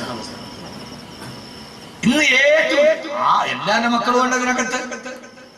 ഹറാമാണ്. ലെഗിൻസ് ഇടുക, ഒരു ടീഷർട്ട് ഇടുക, എന്നിട്ട് റോഡിൽ ഇങ്ങനെ നടക്കുക. പോണ ഈ പൂളയും പപ്പയും പറിച്ച കോഴി പണമാരി ആ രീതിയിൽ പോകുന്ന ആവാസത്തിന്റെ വസ്ത്രം. നിങ്ങൾ കൂടുതൽ ചിരിക്കുന്ന മനുഷ്യന്മാരെ മൂന്നാമത്തെ ആരെന്നറിയോ? അല്ലാഹു നാളെ പരലോകത്ത് നോക്കാത്ത മൂന്നാമത്തെ ആളാണ് പുരുഷന്മാര്. പൊട്ടിച്ചിരിക്കണ്ട. തന്റെ ഭാര്യ ഇങ്ങനെയൊക്കെയാണ് നടക്കുന്നതെന്ന് അറിഞ്ഞിട്ടും, അല്ലാഹു ഇഷ്ടപ്പെടാത്ത രീതിയിലാണ് തന്റെ ഭാര്യയും പെൺമക്കളും നടക്കുന്നതെന്ന് അറിഞ്ഞിട്ടും അത് നിസ്സാരമായി കാണുന്ന ഭർത്താവ്. മൂന്നാമത്തെ തന്റെ ഭാര്യയും തന്റെ പെൺമക്കളും ഇങ്ങനെയാണ് നടക്കുന്നതെന്നറിയാം. എന്നിട്ട് കാലം ഇതല്ലേ ഉസ്താദേ എന്ന് പറഞ്ഞ് അതിനെ ലാഘവത്വത്തോടെ കാണുന്ന ഭർത്താവ്. ഈ കോഞ്ഞാങ്കടിയാനോട് പറഞ്ഞു നിന്റെ ഭാര്യ മക്കളും ഇങ്ങനെ നടക്കണേന്ന്. അവൻ പറഞ്ഞു കാലം ഇതൊക്കെയല്ലേ. ഇതിനെ നിസ്സാരമായി കാണുന്ന ഭർത്താവ് നാളെ പണച്ചറവിന്റെ മുഖത്ത് നോക്കി. അതുകൊണ്ട് ആവാസത്തിന്റെ വസ്ത്രത്തിൽ നിന്ന് വിളിച്ചു. ശരീരത്തിന്റെ ഈ മോഹം, ശരീരത്തിന്റെ മോഹം വെളിയിൽ കാണിക്കാനാണ്. അള്ളാഹു നമ്മളെ കാത്തുരക്ഷിക്കുമാറാകട്ടെ. ഞാൻ പറയണ മനസ്സിലാവുന്നുണ്ടോ നിങ്ങൾക്ക്? ഞാൻ പറയണ മനസ്സിലാവുന്നുണ്ട്? ലെഗിൻസ് ഇട്ടുകൊണ്ട് പെണ്ണ് പോകുമ്പോഴേ മനസ്സിലാക്കിക്കോണം ഇത് യൂറോപ്പിലെ വേശ്യയിട്ട വസ്ത്രമാണ്. യൂറോപ്പിലെ വേശ്യയുടെ വസ്ത്രം കേരളത്തിന്റെ ഫാഷനായി മാറി. അങ്ങനെയാണല്ലോ നമ്മുടെ ചെറുപ്പക്കാർക്ക് ഇപ്പൊ ഒരു വസ്ത്രവിധാനമുണ്ടല്ലോ. ഒരു ലോവസ്റ്റ് പാന്റ് താഴേക്കോട് പൂന്ന് കിടക്കും. അതിന്റെ മുകളിൽ ഏതാണ്ട് നമ്മുടെ പാരിപ്പള്ളി നാഷണൽ ഹൈവേയുടെ വീതിക്ക് അവന്റെ അടിവസ്ത്രത്തിന്റെ ഒരു ബാനർ ഉണ്ടാവും. അത് നാണമില്ല കുട്ടികളെ, നാണമില്ല നിങ്ങൾക്ക്. ഏത് കല്യാണത്തിനും പോയി നോക്ക്. ഞാനിവിടെ അടുത്ത കല്യാണത്തിന് നിങ്ങൾ ചിരിച്ചതിന് ഞാൻ ഉത്തരവാദിയല്ല. യഥാർത്ഥത്തിൽ ഈ അടുത്ത സമയത്ത് കല്യാണത്തിൽ നിക്കാഹിന് ഞാൻ സ്വീക പറഞ്ഞു കൊടുത്തോണ്ടിരിക്കുമ്പോ ആ സമയത്ത് അളിയനെ സ്വീകരിക്കാൻ പെണ്ണിന്റെ ആങ്ങളെ വന്നു. ഞാൻ പേടിച്ചു പോയി. മിക്കവാറും അവൻ അപ്പ് ഊരി പോകുന്നിരിക്കുന്നു. ഇന്ന് കുട്ടികൾ ബൈക്കിന്റെ പുറകിൽ ഈ കുട്ടികൾ ഇരുന്ന് പോയാൽ അതിന്റെ പുറകിൽ ഭാര്യാസമേതം കാറിൽ യാത്ര ചെയ്യാൻ കഴിയില്ല. കാരണം ബൈക്കിന്റെ പുറകിൽ നിൽക്കുന്ന ചെറുപ്പക്കാരുടെ വസ്ത്രം, അവന്റെ അടിവസ്ത്രം മേപ്പോട്ടാവുക, അവന്റെ പാന്റ് താഴെയൊക്കെ ടൈറ്റ് ആയി കിടക്കുന്ന ഒരു പാന്റ് ഇട്ടത് എങ്ങനെ കയറ്റിയിടുന്ന അറിഞ്ഞുകൂടാ. പ്ലംബർമാരും അതിന് PVC പൈപ്പ് ചൂടാക്കിയിട്ട് കയറുമാതില്ല. ആ സാധനം കയറ്റിയിടുക. എന്നിട്ട് ഇത് ആരുണ്ടാക്കിയ വസ്ത്രമാണ്? ചെറുപ്പക്കാരെ കുട്ടികളെ ഇല്ല, ഞാനിപ്പോ 10 പേരെ ഇതിൽ നിന്ന് ഇതാരുണ്ടാക്കിയ വസ്ത്രമാണ്? ലണ്ടനിലെ ജയിലുകളിൽ സ്വർഗരതിക്കാരായ ചെറുപ്പക്കാർ സ്വർഗരതിക്കാരാണ് എന്ന അടയാളത്തിൽ ധരിച്ച വസ്ത്രമാണ് ഈ വസ്ത്രം. ഈ വേശ്യകളുടെയും സ്വർഗാനുരാഗികളുടെയും വസ്ത്രം നിന്റെ ഫാഷനായി മാറി. ആദ്യമായിട്ട് അടിവസ്ത്രം മേപ്പോട്ടും വസ്ത്രം കീപ്പോട്ടുമാക്കിയത് ലണ്ടനിലെ ജയിലുകളിൽ, പാശ്ചാത്യന്റെ ജയിലിൽ താമസിച്ച അവിടുത്തെ സ്വർഗാനുരാഗികൾ നിങ്ങൾ സ്വർഗരതിയുടെ താല്പര്യമുള്ളവരാണ് എന്ന് പറഞ്ഞ ആ സിംബോളിക്കാണ് ഇന്ന് നമ്മുടെ മക്കൾ. നിങ്ങളുടെ മക്കൾ ഇത് ഇടണോ വേണം നിങ്ങൾ തീരുമാനിക്കും. ഞാൻ പറഞ്ഞല്ലോ, ഞാൻ ഒരു വാത് പറയാൻ വന്നെങ്കിൽ കാര്യങ്ങൾ പറയാനാണ്. അല്ല കബറും കഫങ്ങനെയും പറഞ്ഞിട്ട് നിങ്ങളെ കരയിപ്പിക്കാനാണെങ്കിൽ എനിക്ക് വളരെ എളുപ്പമുണ്ട്. അത് കേട്ടിട്ട് കരയാൻ നമ്മുടെ കൽബിന് കഴിയാത്തതാണ് എങ്ങനെയായി. അതുകൊണ്ട് ചെറുപ്പക്കാരെ നിങ്ങൾ കേൾക്കുന്നവരെങ്കിലും ഈ ആവാസത്തിന്റെ വസ്ത്രത്തിൽ നിന്ന് പിന്മാറും. ഇതൊക്കെ ശരീരത്തിന്റെ ഒരുമാതിരി മോഹമാണ്. ആദ്യത്തെ പോരാട്ടം ശരീരത്തിനോട്. അല്ലാഹു നമുക്ക് ആ ബോധം നൽകുമാറാകട്ടെ. വളരെ പ്രധാനപ്പെട്ട 3 പറഞ്ഞിട്ടല്ലേ പോകാൻ പറ്റില്ല. വിഷയം തീരില്ല. എത്ര മണിക്കാ മോനെ അവസാനിക്കുക?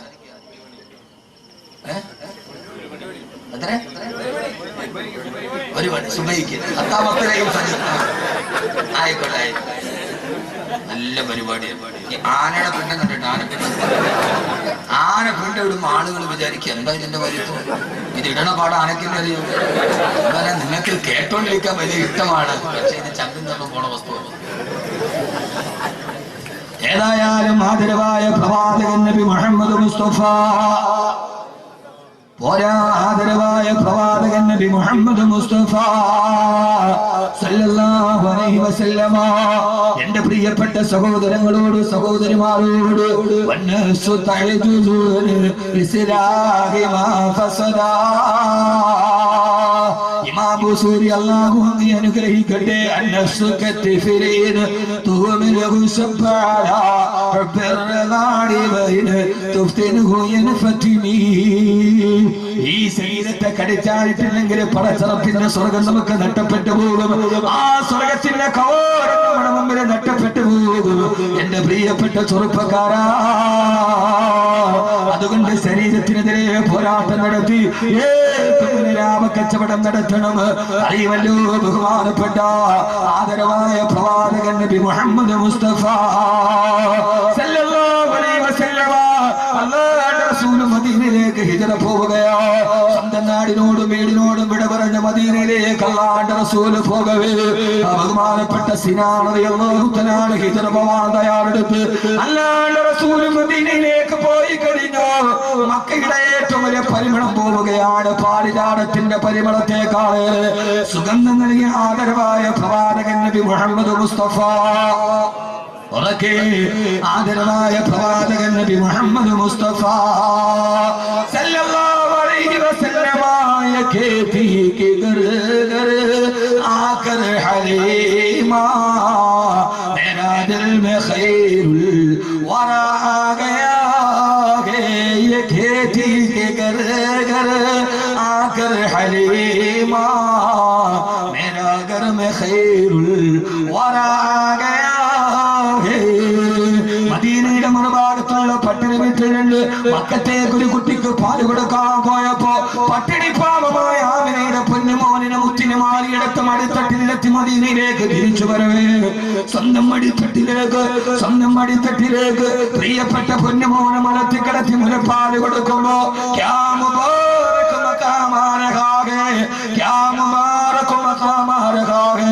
എത്ര വലിയൊരു സ്ഥാനമാണ് ഹലീമക്ക്. പിന്നെ ഹലീമ ചരിത്രത്തിന്റെ ഏറ്റവും വലിയ പ്രകൃതിയുടെ നായകനെ മുലയൂട്ടി വളർത്തുന്ന സഹോദരങ്ങളെ ഹലീമത്തെ സരിയാണ് മടിയിൽ കിടന്ന് മുലയൂട്ടുമ്പോ ആദരവായ പ്രവാചകൻ നബി മുഹമ്മദ് മുസ്തഫ സല്ലല്ലാഹു അലൈഹി വസല്ലമ മുലകുടി പ്രായത്തിൽ പോലും ഒരേ ഒരു സ്ഥലത്ത് നിന്നല്ലാതെ പാല് കുടിച്ചിട്ടേയില്ല. ചരിത്രകാരന്മാർ രേഖപ്പെടുത്തുകയാണ്. രണ്ടാമത്തെ സ്ഥലമെടുത്തിട്ടല്ലാണ്ട് റസൂലിന്റെ ചെഞ്ചുണ്ടിലേക്ക് വെച്ചു കൊടുത്താൽ ആ പഞ്ചമുഖ പൂത്തേനിതൾ അതരത്തിലേക്ക് വെച്ചു കൊടുത്താൽ ആ സ്ഥലത്ത് നിന്ന് പിന്നീട് മുലപ്പാൽ കുടിച്ചിട്ടില്ല. എന്നറിയുമോ ഹലീമ സഅദിയ്യ റളിയല്ലാഹു അൻഹു വേറൊരു മോൻ കൂടിയുണ്ട്.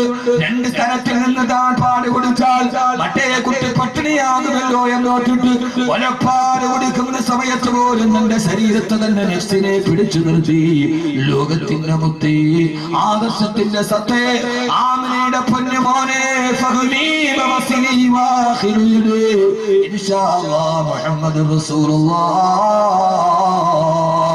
ആ പ്രവാചക പുങ്കവരുടെ പരിശുദ്ധിയുടെ പ്രബന്ധത്തിന്റെ തിരുപ്പിറവിയുടെ ആഭരണങ്ങൾ പാടി പ്രകറ്റുന്ന ഒരു റബീന്റെ പൊന്നം പിടിത്തിങ്കൽ കലയിൽ അല്ലാഹുവിന്റെ റസൂലിന്റെ ഏത് പറഞ്ഞിട്ടാണ് മധു പറഞ്ഞു മുടിയുമോ?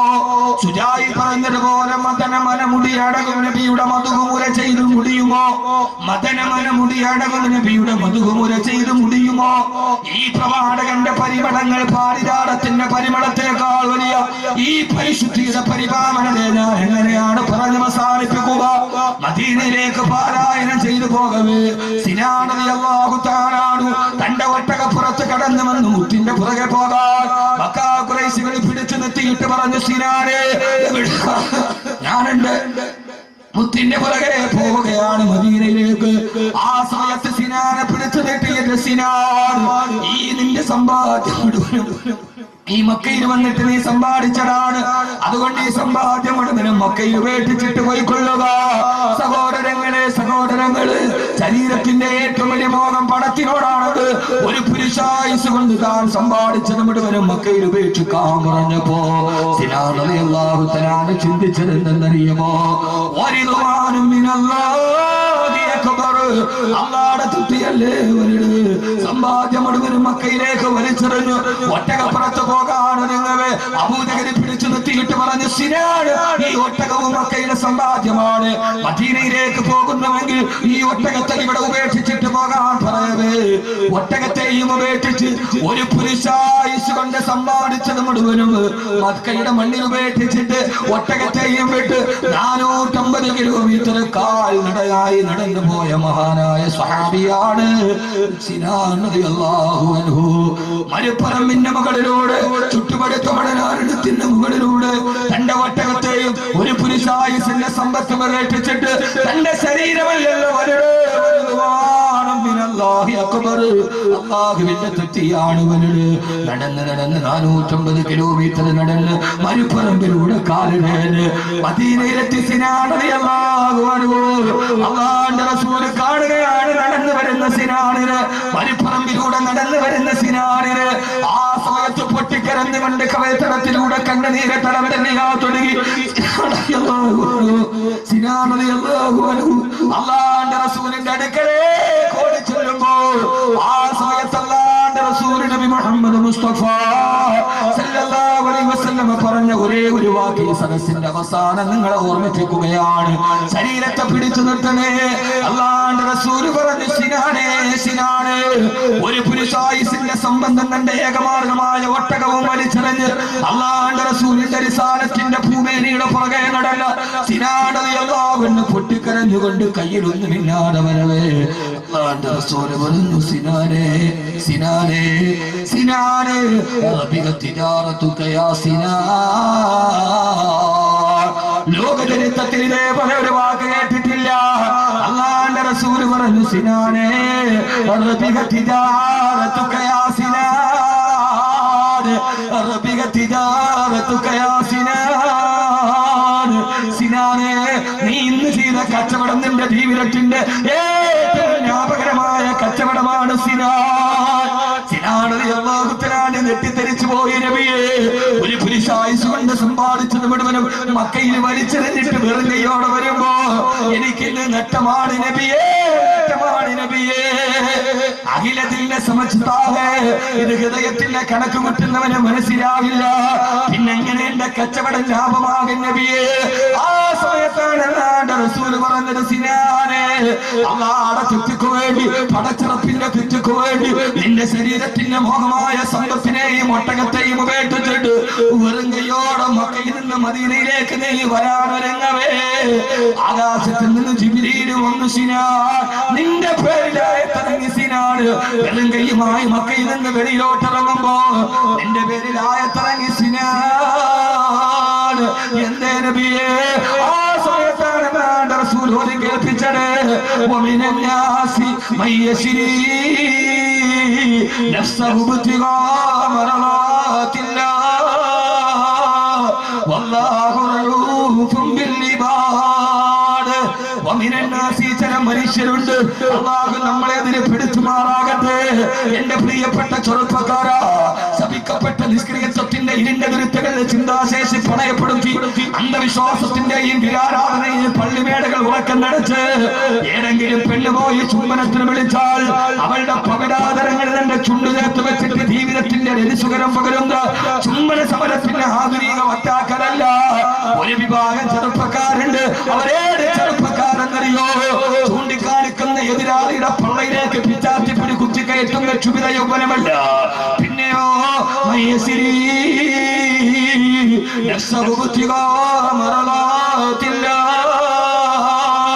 പടച്ചറപ്പിന്റെ ചുറ്റക്ക് വേണ്ടി, പടച്ചറപ്പിന്റെ ചുറ്റക്ക് വേണ്ടി ഈ പച്ചമണ്ണിൽ നിന്ന് എന്നെ നിങ്ങളെ പടച്ചെടുത്ത പടച്ചറപ്പിന്റെ ചുറ്റക്ക് വേണ്ടി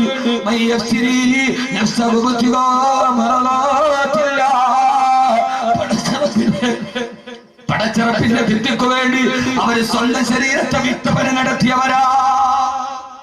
അവരാരാ? പടച്ചറപ്പിന്റെ തൊട്ടുക്ക് വേണ്ടി അവരുടെ നഫ്സിനെ, ഏറ്റവും വലിയ ശത്രുവിനെ അവർ വിൽപ്പന നടത്തി. ഇതാണ് ഏറ്റവും വലിയ ലാഭക്കച്ചവടം. അല്ലാഹു തരട്ടെ. സിനാനെ നിന്റെ കച്ചവടം ഏറ്റവും വലിയ ലാഭമാകും.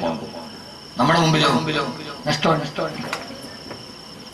ഏറ്റവും നല്ല ശത്രുവിനെ വിൽപ്പന നടത്തി എനിക്ക് വേണ്ട, എന്നിട്ട് ഏറ്റവും നല്ല മിത്രത്തെ വാങ്ങിച്ചു. ഏറ്റവും നല്ല മിത്രമാരാ? ആദ്യത്തെ ഏറ്റവും വലിയ പ്രഖ്യാപിത ശത്രുവിനെ വിറ്റു, എന്നിട്ട് പകരം എന്ത് വാങ്ങിച്ചു? നമ്മൾ സാധാരണ പറയില്ലേ, ഇത് കൊടുത്തിട്ട് കടിക്കണ പട്ടിയെ മേടിച്ചു. എന്താ എന്റെ തുടക്കം? പഴഞ്ചൊല്ലം പറയില്ല, എന്തോ കൊടുത്തിട്ട് പട്ടീനെ വാങ്ങിച്ചു കടിക്കണം പട്ടീനെ. അങ്ങനെയല്ല, കയ്യിരുന്ന കാശ് കൊടുത്തിട്ട് കടിക്കണ പട്ടീനെ വിളിച്ചു. വഫി റിവായത്തിന് വേലിയിലിരുന്ന് തോളിനെടുത്തു, വേലിയിലിരുന്ന് പാമ്പിനെടുത്ത് തോളി വെച്ചു. ഇതങ്ങനെയല്ല.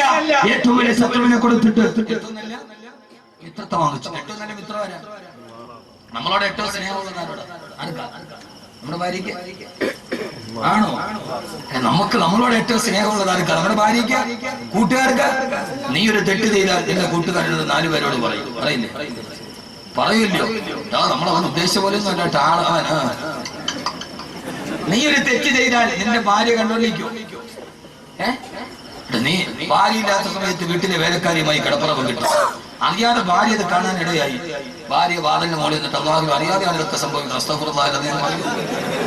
ഇല്ലല്ലോ.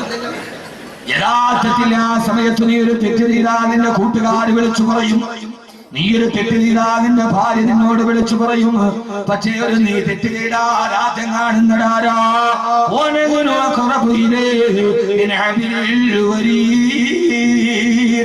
കണ്ണഞരമ്പിനേക്കാൾ അടുത്തിരിക്കുന്ന അള്ളയല്ലേ കണ്ടത്? അള്ള കണ്ടിട്ടല്ലേ ഭാര്യ കണ്ടത്? അള്ള കണ്ടിട്ടല്ലേ കൂട്ടുകാര് കണ്ടത്? പക്ഷെ അള്ള കണ്ടിട്ടും അള്ളയത് വെളിവാക്കിയില്ലല്ലോ.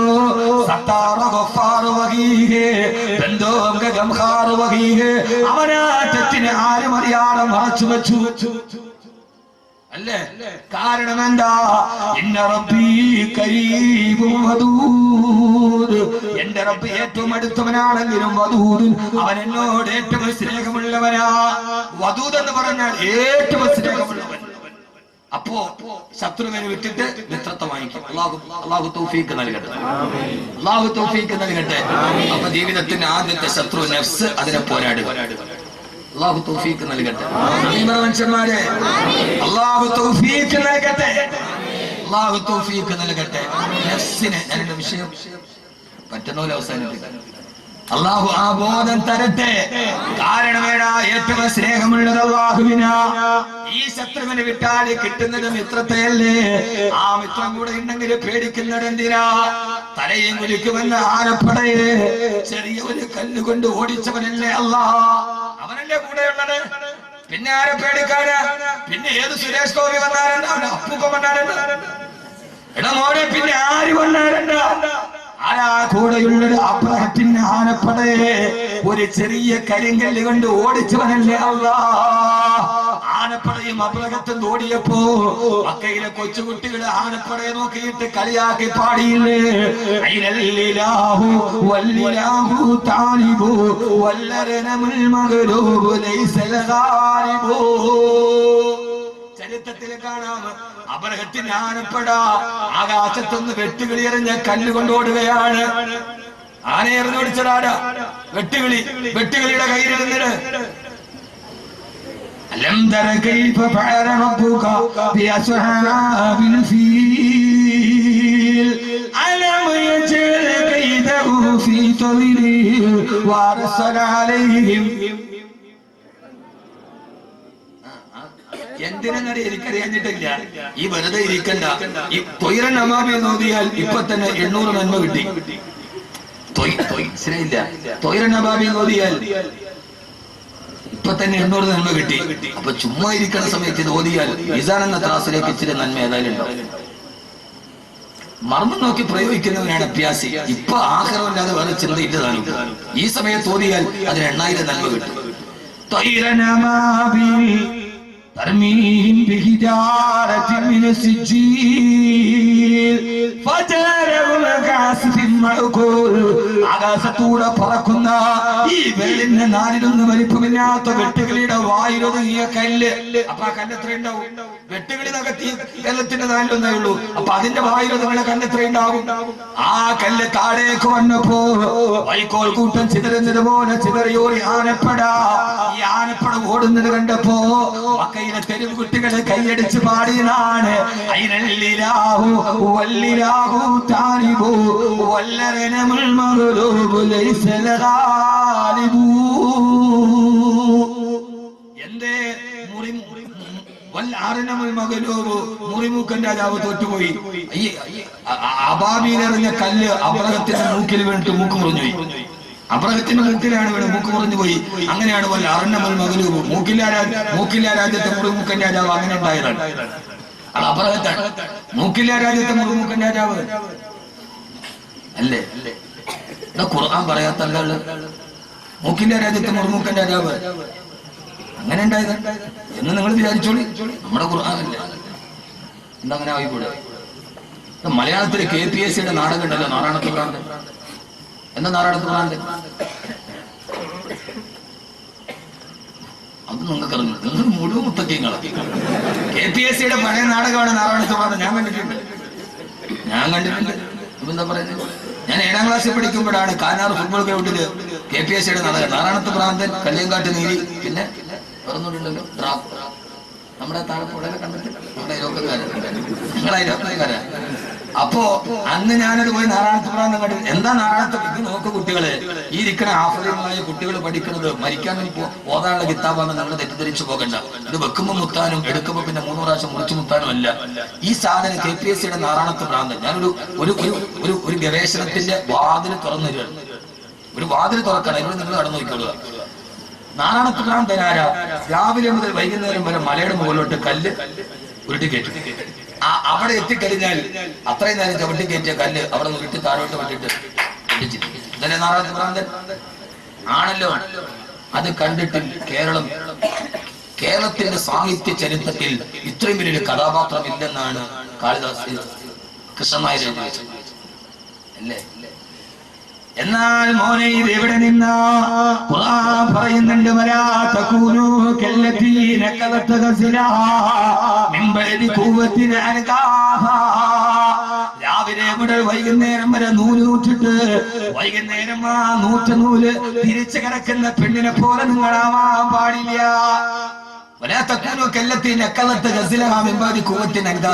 മക്കയിലൊരു പെണ്ണുണ്ടായി. നമ്മളുടെ ജോലി രാവിലെ മുതൽ വൈകുന്നേരം വരെ നൂല് ചൂട്ടുക, വൈകുന്നേരം ആകുമ്പോൾ തിരിച്ചിറക്കുക.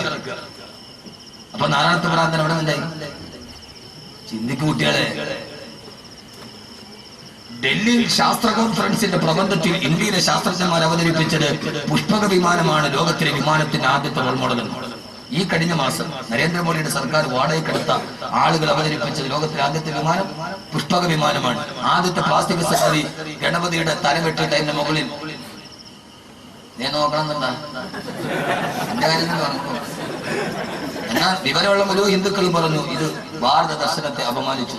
സാഹിത്യ അക്കാദമിയുടെ ചെയർമാൻ പോലും പറഞ്ഞു ഇത് അന്ധവിശ്വാസജടിലും അബദ്ധജടിലും മിഥ്യാധാരണകൾ ശാസ്ത്രബോധം തൊട്ടു നിന്നിട്ടില്ലാത്ത കണ്ടുപിടുത്തങ്ങൾ. ഗണപതിയുടെ തലവെട്ടിയിട്ട് അതിന് മുകളിൽ ആനയുടെ തല വെച്ചതാണ് ആദ്യത്തെ പ്ലാസ്റ്റിക് സർജറി. അർജുനനും സൂര്യപുത്രനായ കർണനും തമ്മിൽ യുദ്ധമുണ്ടായപ്പോൾ അസ്ത്രം കൂട്ടിവെച്ചപ്പോഴാണ് ആദ്യത്തെ വൈദ്യുതി ഉണ്ടായത്. ഏത് മണ്ഡലത്തിലേക്ക് പറഞ്ഞു? ആരെങ്കിലും പുഷ്പക വിമാനമാണ് ആദ്യത്തെ വിമാനമെന്ന്. അബ്ബാസ് സർഫറാസ് എന്ന മനുഷ്യനുണ്ടായിരുന്നു. അദ്ദേഹം സൂറത്തിൽ മുൽക്കോലിക്കൊണ്ടിരിക്കുമ്പോ അവനം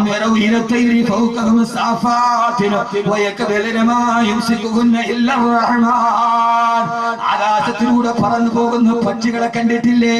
അതെങ്ങനെയാണ് ആകാശത്തിൽ പറക്കുന്നത്? അത് പടച്ചിറപ്പ് വീടാണ് പിടിച്ചു നിർത്തിയത് കൊണ്ടാ. അബ്ബാസിനെ സർഫറാസ് ചിന്തിച്ചു, പക്ഷിക്ക് പറക്കാമെങ്കിൽ മനുഷ്യനെ പറഞ്ഞുകൂടാ. സൂറത്തുൽ മുൽക്കിന്റെ ആയത്തോറിയപ്പോ അദ്ദേഹം മുതുകത്തിലിന്റെ ചിറക് കെട്ടിവെച്ചിട്ട് വലിയൊരു കെട്ടിടത്തിന്റെ മുകളിൽ നിന്ന് താഴേക്ക് ചാടി പറക്കല് നടത്തി. 7 മിനിറ്റ് അദ്ദേഹം അന്തരീക്ഷത്തിലൂടെ പറന്ന് നടന്നു. സൂറത്തുൽ മുൽക്കിന്റെ ആയത്ത് കണ്ടപ്പോ തോന്നിയ ഗവേഷണമാണ്. പക്ഷേ പറക്കാനുള്ള അത്യാഗ്രഹത്തിന്റെ ഇടയിൽ എങ്ങനെ ലാൻഡ് ചെയ്യണമെന്ന് ചിന്തിക്കാൻ മറന്നുപോയി. ആ പറക്കലിൽ വീണ അദ്ദേഹം മരിച്ചുപോയി. അബ്ബാസിന്റെ സർഫറാസിന്റെ ആദ്യത്തെ പറക്കലാണ്. വിമാനം കണ്ടുപിടിക്കാൻ ഞങ്ങൾക്ക് പ്രേരകമായിടന്ന് റൈറ്റ് സഹോദരന്മാർ അവരുടെ ആത്മകഥയിൽ പച്ചവെള്ളം ചേർക്കാറ് എഴുതി വെച്ചിട്ടുണ്ട്. അപ്പൊ ഇത് ആരെ നേട്ടോ? പറമണിയിൽ ആരെ നേട്ടോ? ഖുർആൻ പുഷ്പകുമാരൻ. എന്റെ അതിനകത്ത് വിട്ടേക്കട്ടെ. അല്ലാഹു തൗഫീഖ്. നാളെ ഞാൻ തലച്ചറ പ്രസംഗിക്കുന്നത് ഖുർആൻ സാധിച്ച വിപ്ലവം. ആയുർവേദം ലോകത്ത് ആദ്യമായിട്ട് പറഞ്ഞത് ഖുർആനാണ്. ജനസംഖ്യാശാസ്ത്രം ആദ്യം പറഞ്ഞത് ഖുർആനാണ്. ബയോളജി പറഞ്ഞത് ഖുർആനാണ്. നോൺ വെജിറ്റേറിയൻ ആണോ വെജിറ്റേറിയൻ ആണോ ഏറ്റവും നല്ല ഭക്ഷണം എന്ന് ലോകത്ത് പറഞ്ഞൊരു ഗ്രന്ഥം പറയണോ? ഇത്രയും നമ്മുടെ വിഷയമാണ്. വെജിറ്റേറിയൻ ആണ് ഏറ്റവും നല്ല. ഞാൻ ഉദാഹരണം പറയാം. നാളെ ഇതിന്റെ ബാക്കി ഞാൻ തലച്ചറ പറഞ്ഞിട്ടുണ്ട്.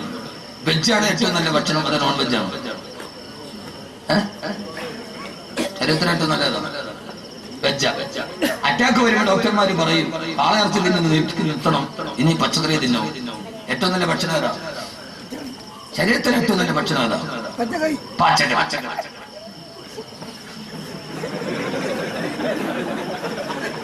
ഇപ്പൊ അത് പറയണ കാരണം ഇനിയിപ്പോ ഇറച്ചി തിന്നാൻ ദഹിക്കില്ല. എന്താ വെജിറ്റേറിയൻ? ഏറ്റവും നല്ല ശരീരത്തിന് നല്ല ഭക്ഷണം വെജിറ്റേറിയനാണ്. നാം പറയുമ്പോ ഖുർആൻ പറയാണ് മൂസാ നബി ബനു ഇസ്രായേലിനെ കൊണ്ട് പോകവേ അവർക്ക് അല്ലാഹു മണ്ണും സെൽവയും ഇറക്കി കൊടുത്തു. എന്താ മണ്ണും സെൽവ? കാടപ്പക്ഷിയുടെ ഇറച്ചിയും കട്ടിത്തേനുമാണ്. ഇറച്ചിയും തേനും മുക്കി തിന്നപ്പോ നന്ദി കെട്ട ബനു ഇസ്രായേൽ പറഞ്ഞു, ഞങ്ങൾക്ക് ഈ നോൺ വെജിന്റെ ഭക്ഷണം വേണ്ട. ഏ മൂസാ നബിയേ, ഏ മൂസാ നബിയേ, മിമ്പക്കിരികാവ കിത്തായികാവ ഭൂമി ഇനി ഞങ്ങൾക്ക് പയറുമണിയും ഗോതമ്പ് സവാളയും പച്ചക്കറിയും മതി. ആ സമയത്ത് നോൺ വെച്ച് കൊടുത്തപ്പം വെച്ച് മതി എന്ന് പറഞ്ഞ ബനു ഇസ്രായേലിനോട് മൂസാ നബി പറഞ്ഞ ഒരു വാക്ക് ഖുർആൻ പറയുന്നുണ്ട്,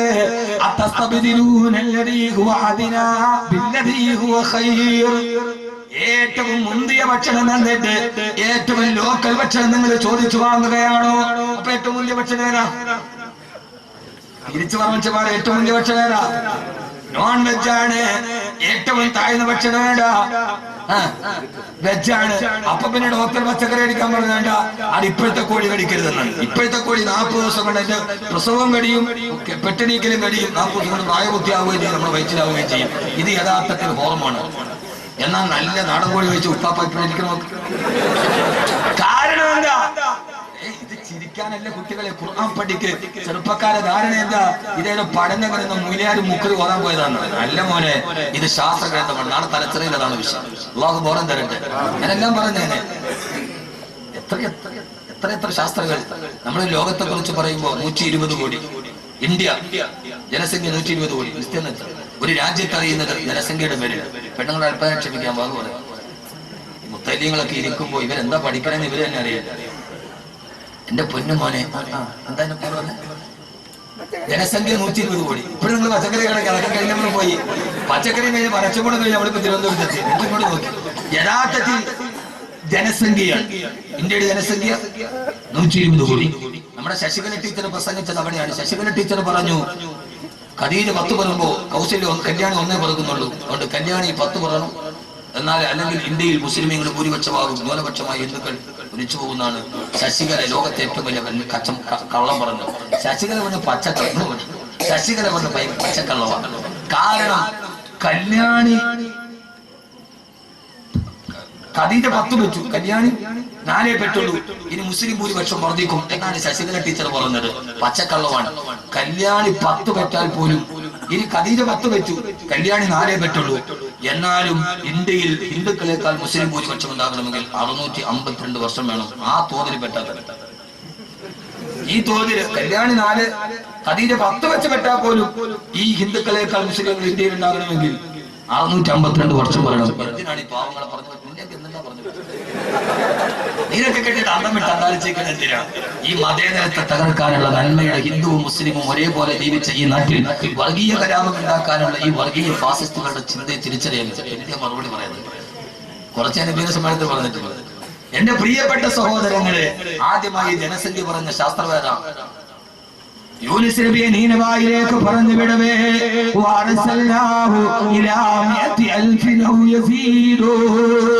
യൂനുസ് നബിയെ പറഞ്ഞു വിട്ടത് 1 ലക്ഷം വരുന്ന ജനസംഖ്യയിലേക്കാണെന്ന് വിശുദ്ധ ഖുർആൻ. ഇതറിയാത്തതിൽ ഉമ്രവിസക്കാരനുണ്ട്. 100,000 1 ലക്ഷം. നീനവയിലെ ജനസംഖ്യ 1 ലക്ഷം. ഇനി നമുക്ക് തുടർന്ന് പഠിക്കാം. ഈ ഖുർആൻ ഇങ്ങനെ ഉള്ളത് കൊണ്ടാണ് ലോകത്തിലെ ഏറ്റവും വലിയ ഇസ്ലാമിന്റെ ശത്രുക്കൾ ഖുർആനിനെ തകർക്കാൻ ശ്രമിച്ചത്. ഇനി നമ്മുടെ രണ്ടാമത്തെ ശത്രു ആരാ?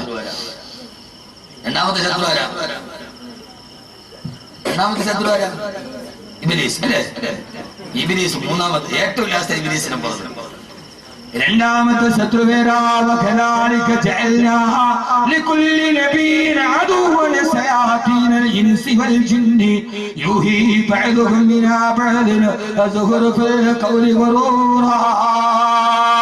അല്ലാഹു പറയുകയാ, രണ്ട് ശത്രുക്കളെ ഖുർആൻ പറയുന്നു. സമയത്തിന്റെ പരിമിതിയുണ്ട്.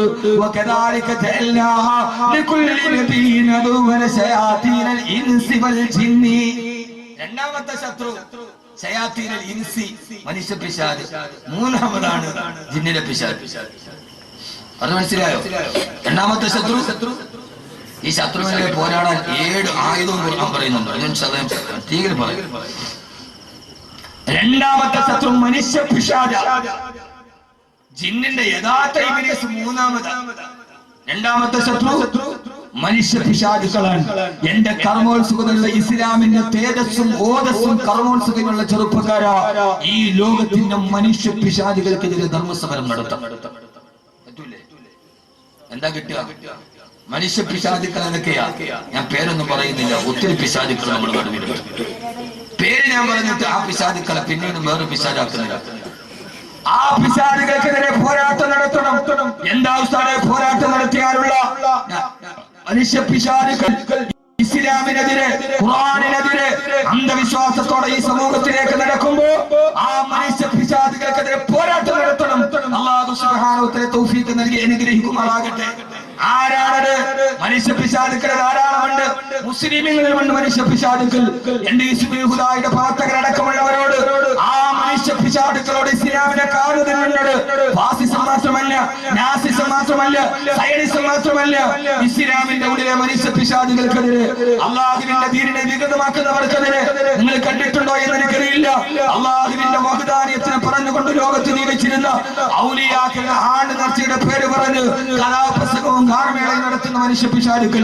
ഈ അടുത്ത സമയത്ത് ഞാൻ അടൂര് പോയപ്പോ ഒരു പേപ്പർ എന്റെ കയ്യിൽ കിട്ടി. എന്റെ ഓർമ്മ ശരിയാണെങ്കിൽ കളമലപ്പള്ളിയിലാണെന്നാണ് ഓർമ്മ. രാവിലെ മക്കാ സിയാറത്ത്, 10 മണിക്ക് കൂട്ടപ്രാർത്ഥന, 11 മണിക്ക് വിധു പ്രതാപിന്റെ ഗാനമേള. ആരുടെ പേരിലാണോ ഇത്? ആരാ നടത്തുന്നത്? നമ്മുടെ നാട്ടിൽ ധാരാളമായി. ഇതിന്റെ പേരിൽ എന്നെ ഇസ്ലാമിന്ന് പുറത്താക്കിയാൽ എനിക്ക് യാതൊരുവിധ പ്രശ്നങ്ങളുമില്ല. ആരെങ്കിലും ഇമാമികളെ അനുസരിക്കാത്ത, ഖാലിമാരെ അനുസരിക്കാത്ത, അഹ്ലു സുന്നത്ത് വൽ ജമാഅത്തിന്റെ പണ്ഡിതന്മാരെ അനുസരിക്കാത്ത ഏതെങ്കിലും കമ്മിറ്റി അംഗങ്ങളോ മക്കബറ കൊണ്ട് ജീവിക്കുന്ന ഭിക്ഷാന്തരികളോ ഏതെങ്കിലും ചെയ്തു കുട്ടിയാൽ അതിന് പണ്ഡിത സമൂഹമോ പണ്ഡിത സഭയോ ഉത്തരവാദികളല്ല. ഇവിടുത്തെ ഉൽപ്പതിഷ്ഠികൾ ഇത് പറഞ്ഞിട്ടാണ് മുതലെടുക്കുക. എന്റെ പ്രിയപ്പെട്ട ചെറുപ്പക്കാരെ, ഈ ഏറ്റവും വലിയ മനുഷ്യ പിശാചുകൾക്കെതിരെ പോരാടാൻ നമുക്ക് കഴിയേണ്ടതുണ്ട്. എത്ര മക്കബറകൾ! അല്ലാഹു നമുക്ക് ബോധം തരട്ടെ. നിങ്ങൾ തന്നെ തുറച്ചോക്കണം. സത്യം ആരെങ്കിലും പറയണ്ടേ? തുണിയില്ലാതെ രാജാവ് ഓടിയപ്പോൾ ചുറ്റുപാട് കൂടി നിന്ന് മുഴുവൻ ആളുകളും പറഞ്ഞു കൊള്ളാം, അടിപൊളി. പക്ഷേ ഒരു കൊച്ചുകുട്ടിയാണ് വിളിച്ചു പറഞ്ഞത് രാജാവ് നല്ലനാണ്. അതുകൊണ്ട് കൊച്ചുകുട്ടി വിളിച്ചു പറയുന്നത് പള്ളിയിൽ ഉസ്താദ് പറഞ്ഞാൽ കേൾക്കും. പറഞ്ഞാൽ ബസ്സിന് പറയാ എന്റെ നാൾ പള്ളിയിൽ പറ്റി നിങ്ങൾക്ക് സൗകര്യം ഞങ്ങളിതൊക്കെ നടത്തും.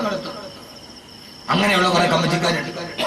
ഉമറാക്കളധികവും വിവരമില്ല, ജലാശയം ഭരിക്കുന്നതിനാരാ. തടവാസ്ഥാനം കൃത്യമായിട്ട് പറഞ്ഞിട്ടുണ്ട്. ഉമറാക്കളധികവും വിവരമില്ല, ജലാശയം ഭരിക്കുന്നതിനാരാ. അള്ളാഹുവിനെ പള്ളി വിളിക്കുന്നവൻ അണ്ണാ ജലാശയം ഭരിക്കാൻ തുടങ്ങി. വരുമാനത്തിനേട് തോന്നിവാസു. പള്ളിയിലെ സത്യം പറഞ്ഞപ്പോ ലോകത്ത് ഗ്യാരണ്ടി ഇല്ലാത്ത 2 സാധനമേ ഉള്ളൂ. ഒന്ന് നമ്മുടെ റൂഹും, മറ്റൊന്ന് വലിയൊരു ജോലി. ഏത് സമയത്തും പോകാം. പറ്റില്ലേ പോയിക്കൊള്ളുക. ഖുർആൻ പറഞ്ഞതുപോലെ ഖാലൽ മലഉല്ലദീന ഇസ്തക്ബറൂ മിൻ ഖൗമിഹി ലനുഖരിജന്നക യാ ശുഐബ് വല്ലദീന ആമനൂ മഅക മിൻ ഖറിയത്തിനാ ഔ ലതൗദുന ഫീ മില്ലത്തിനാ. കച്ചവടക്കാരായ മഹല്ലുകാരോട് കച്ചവടത്തിന് പലിശ മേടിക്കുന്ന ശുഐബ് നബി പറഞ്ഞപ്പോ ഖാലൽ മലഉല്ലദീന ഇസ്തക്ബറൂ മിൻ ഖൗമിഹി, അവിടുത്തെ വരേണ്യ വിഭാഗം പറഞ്ഞു, നിങ്ങൾ ഒന്നുകിൽ ലനുഖരിജന്നക യാ ശുഐബ്, ഓ ശുഐബ് ഒന്നുകിൽ നിങ്ങൾ ഞങ്ങളുടെ മഹല്ലിൽ നിന്ന് പുറത്താക്കും, അല്ലെങ്കിൽ ഔ ലതൗദുന ഫീ മില്ലത്തിനാ, ഞങ്ങളുടെ കൂടെ വരേണ്ടിനാ തൽഫാത്തിഹ പറഞ്ഞു വായിച്ചു. ഖുർആൻ കാലികമാണല്ലോ. ഏതിന്റെയും അർത്ഥം അങ്ങനെ തന്നെയാണല്ലോ. എന്റെ പൊന്നു സഹോദരങ്ങളെ, അള്ളാഹുവിന്റെ റസൂൽ അബൂജഹലാണെങ്കിൽ അബൂജഹൽ തത്തതോടുകൂടി അള്ളാഹു പോരാടാൻ തൗഫീഖ് നൽകട്ടെ. പെട്ടെന്ന് അവസാനിപ്പിക്കുകയാണ്. സമയായോ? പൊന്നുമോനെ, അങ്ങനെ പോരാടിയാൽ കിട്ടുന്ന നിങ്ങൾ ചോദിക്കും ഉസ്താദേ അതിന്റെ കൂടെ കൂടുതലല്ലേ നല്ലത്? പെണ്ണെ, അത് കാണാനും ഗാനമേള കാണാനും ഓട്ടവാ. ആരാ ഓട്ടം നടത്തുക? ആ ഓട്ടം നടത്തുന്ന ചെറുപ്പക്കാരാ, നിനക്ക് കിട്ടുന്ന പ്രതിഫലമേടാ. ആ പ്രതിഫലം മനുഷ്യ പിശാചുകളോട് പോരാടിയാൽ സുബ്ഹിൽ സലാം പോലെ കുറെ ചെറുപ്പക്കാരിന് ഉയർന്നു വരണം. അല്ലാഹു നിലനിർത്തി തരട്ടെ. അള്ളാഹു നിലനിർത്തി തരട്ടെ. എന്റെ പ്രിയപ്പെട്ട സഹോദരങ്ങളെ, യഥാർത്ഥത്തിൽ അങ്ങനെ പോരാടിയത് കിട്ടുന്ന പ്രതിഫലം ഞാൻ പറഞ്ഞു തരട്ടെ. നന്നായിട്ട് മരിക്കാൻ പറ്റും. നന്നായിട്ട് മരിക്കാൻ പറ്റും. എങ്ങനെ നന്നായിട്ട് മരിക്കാൻ പറ്റും. ഒരേ കാലഘട്ടത്തിൽ ഒരു മനുഷ്യ പിശാചിനെയും പോരാടിയവരെ കഥ ഖുർആനിലൂടെ പറഞ്ഞു. രണ്ടേ എത്ര മണിക്ക് നിങ്ങൾ പറയാം.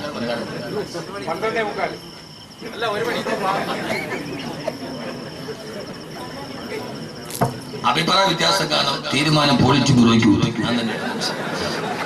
ഞാൻ തന്നെ ആ സമയത്താണ് നിങ്ങൾ ഇവിടേക്ക് ഗൗരവത്തോടെ ഇനി കേൾക്കുക.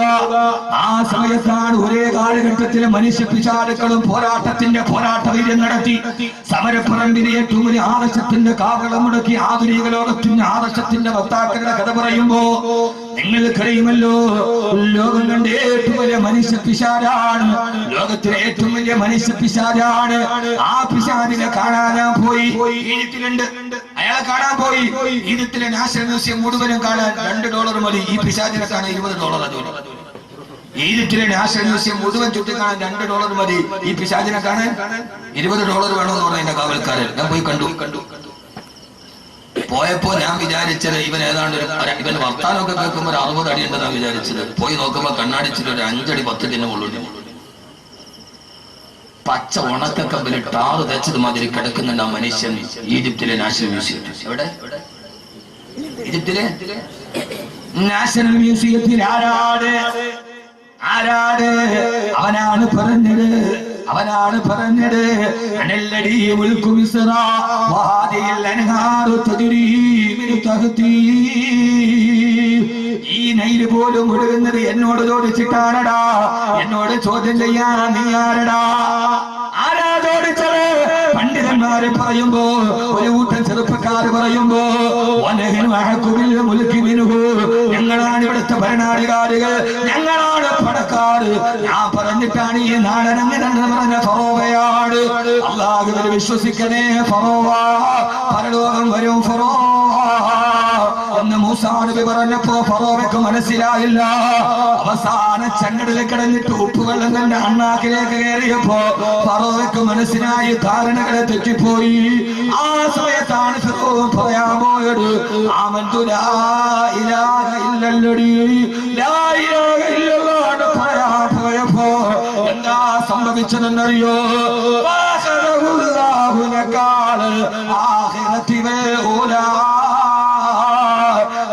വന്ന് തൊണ്ടക്കുടിയിൽ പിടിച്ചിട്ട് പറഞ്ഞു, ഇനി പറയണ്ടടാ, പറയാനുള്ള സമയം കഴിഞ്ഞു പോയി. എത്ര ആളുകൾ നിങ്ങളോട് തിരുത്തി തന്നനാണ്.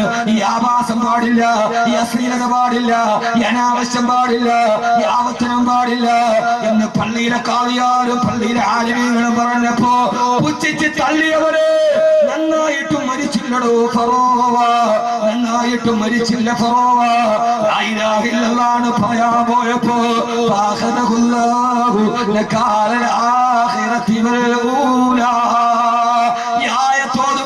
ഓർമ്മ വേണം. ജിബ്രീൽ വന്ന് അണ്ണാക്കിൽ കുത്തിപ്പിടിച്ചിട്ട് പറഞ്ഞു, സക്കറാത്തിന്റെ വേദനയിൽ കെളിമ പറയാനോ വേണ്ട. ചെങ്കടലിലേക്ക് ചത്തുപോയി ഫറോവ. 40 വർഷങ്ങൾ കഴിഞ്ഞപ്പോ 400 വർഷങ്ങൾക്ക് ശേഷം ഫറോവയെ കണ്ടെടുക്കപ്പെട്ടു. അവസാന പസഫിക് മഹാസമുദ്രത്തിൽ സമുദ്ര ഗവേഷകർക്കൊരു മുടിക്കെട്ട് കിട്ടി. ആ മുടി ഇപ്പോഴും മ്യൂസിയത്തിലുണ്ട്. ഇന്റർനെറ്റിൽ പരസ്യം ചെയ്തു, ഒരു മുടി കിട്ടിയിട്ടുണ്ട്, ആരുടെ അറിയില്ല. അങ്ങനെയാണ് ഈജിപ്ഷ്യൻ ഗവൺമെന്റ് വാങ്ങിച്ചത്. ഫറോവയുടെ തലയുടെ മറുഭാഗത്ത് ഫറോവയുടെ തലമുടിയടക്കം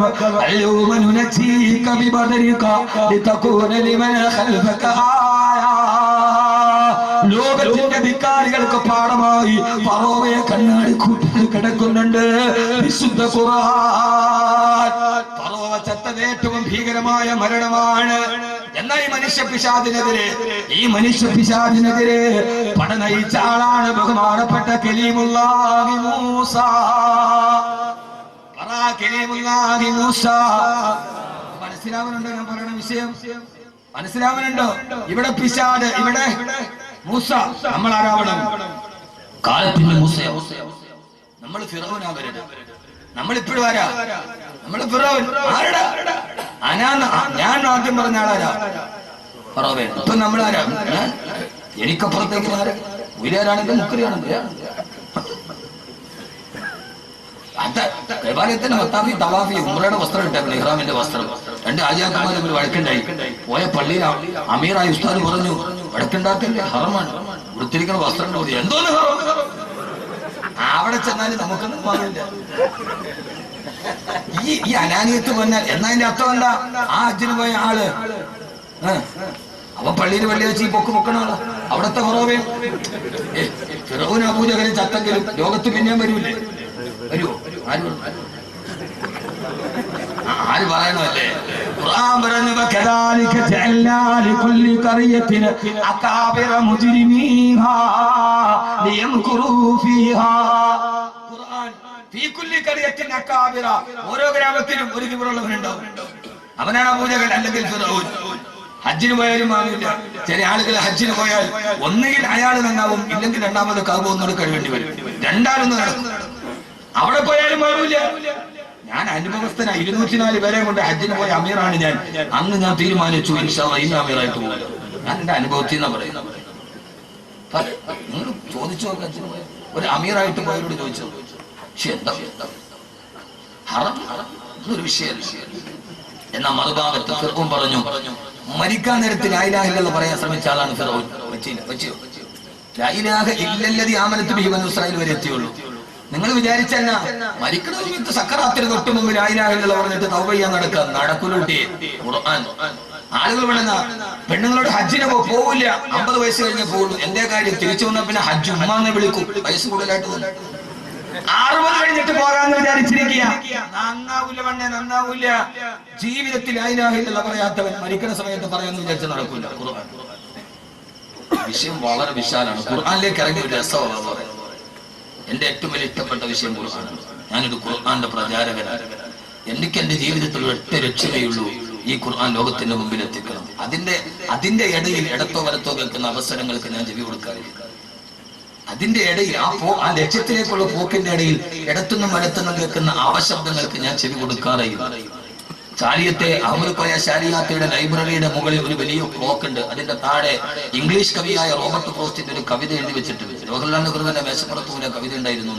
അനക്കമറ്റു നിദ്രയിൽ ലയിപ്പതിന് മുമ്പതായി എനിക്കതീവ ദൂരമുണ്ട് വിശ്രമം നടക്കുക.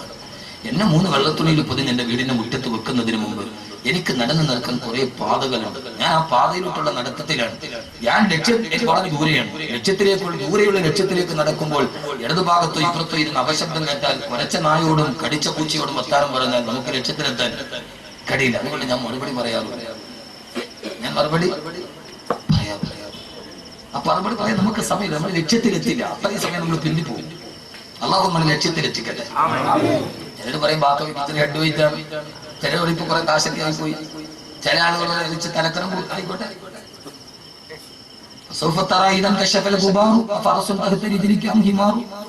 ഇപ്പൊ അന്തരീക്ഷം പൊടി പിടിച്ചു കിടക്ക്. ഇപ്പൊ നമ്മുടെ വിചാരം നമ്മൾ കുതിരപ്പുറത്താണ്. പൊടിയൊക്കെ താഴട്ടെ, അന്തരീക്ഷം വെളിക്കട്ടെ, അപ്പൊ അറിയാം അപാരസും തഹത്തിരിക്കാം ഹിമാറു കുതിരപ്പുറത്താണോ കഴുതപ്പുറത്താണോ നമ്മൾ ഇരുന്നാണ്.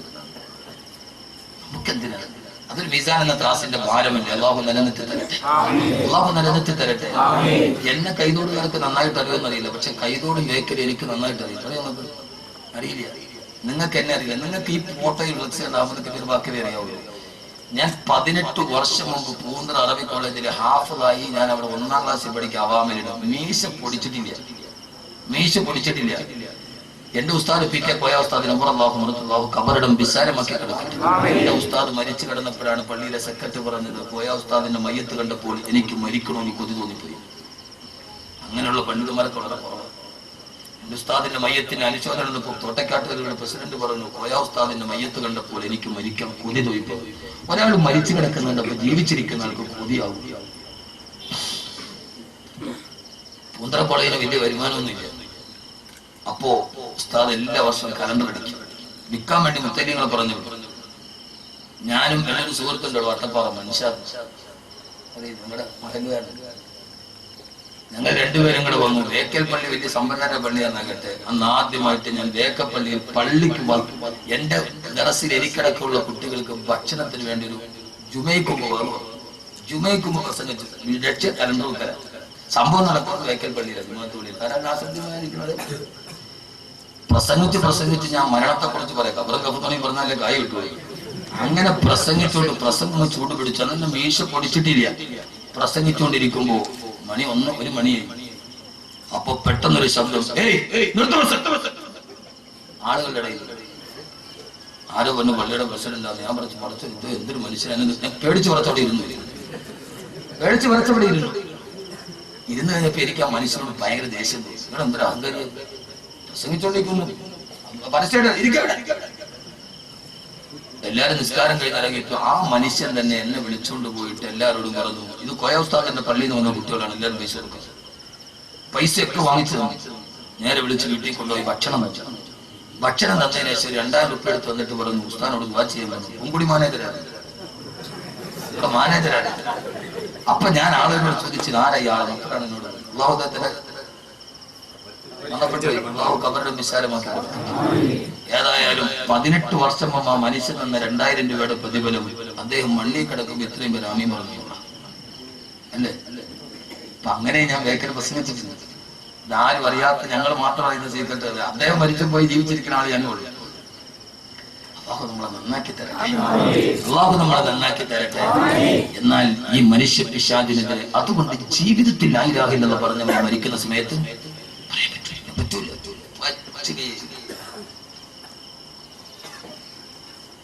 എന്നാൽ അതേ സമയത്ത് മനുഷ്യ പിശാചിനെതിരെ പടനയിച്ച ആളാണ്, പോരാട്ടം നടത്തിയ ആളാണ് കലീമുല്ലാഹി മൂസ. എങ്ങനെ മരിച്ചത്?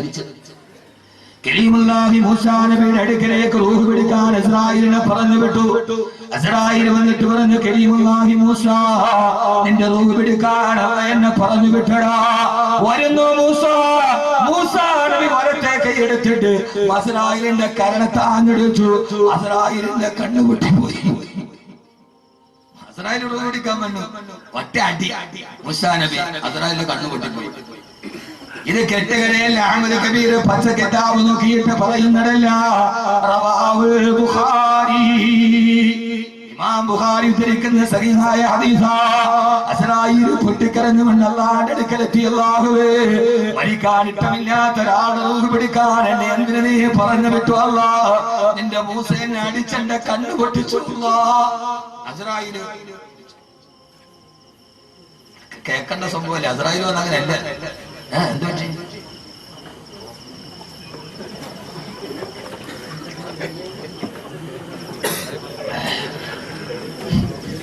ഇങ്ങോട്ട് നോക്ക്. ഞാനും മറുപടി പറഞ്ഞില്ല, പറഞ്ഞ ശരിയാവില്ല. ഇന്നോ അസ്രായീൽ അലൈഹിസ്സലാത്തു വസ്സലാം അല്ലാഹുവോട് പറഞ്ഞു, അല്ലാഹുവേ, ഇനി ചിരിക്കാൻ സമയമില്ല, വിഷയം. അല്ലാഹുവേ, മരിക്കാൻ ഇട്ടില്ലാത്ത ഒരാളെടുത്ത് എന്നെ എന്തിനു പറഞ്ഞു വിട്ടു അല്ലാഹു? അടിച്ചിട്ട് എന്റെ കണ്ണു പൊട്ടിട്ടു. അല്ലാഹു പറഞ്ഞു, അസ്രായീലെ, ഇത് കെട്ടുകഥയില്ല. റവാഹുൽ ബുഖാരി. അസ്രായീലെ, എന്റെ മൂസ അല്പം ദേഷ്യക്കാരനാണ്. മൂസായോട് പോയൊരു കാര്യം പറയുമ്പോൾ ഇച്ചിരി മാന്യമായിട്ട് തന്മയത്വത്തോടെ പറയണം. പിന്നെ എന്റെ മൂസ ഇങ്ങനെയൊക്കെ പറയും. എന്റെ മൂസയാണ്. ഒറ്റയടിക്ക് ഒരാളെ കൊന്ന ആളാണ് എന്റെ മൂസ.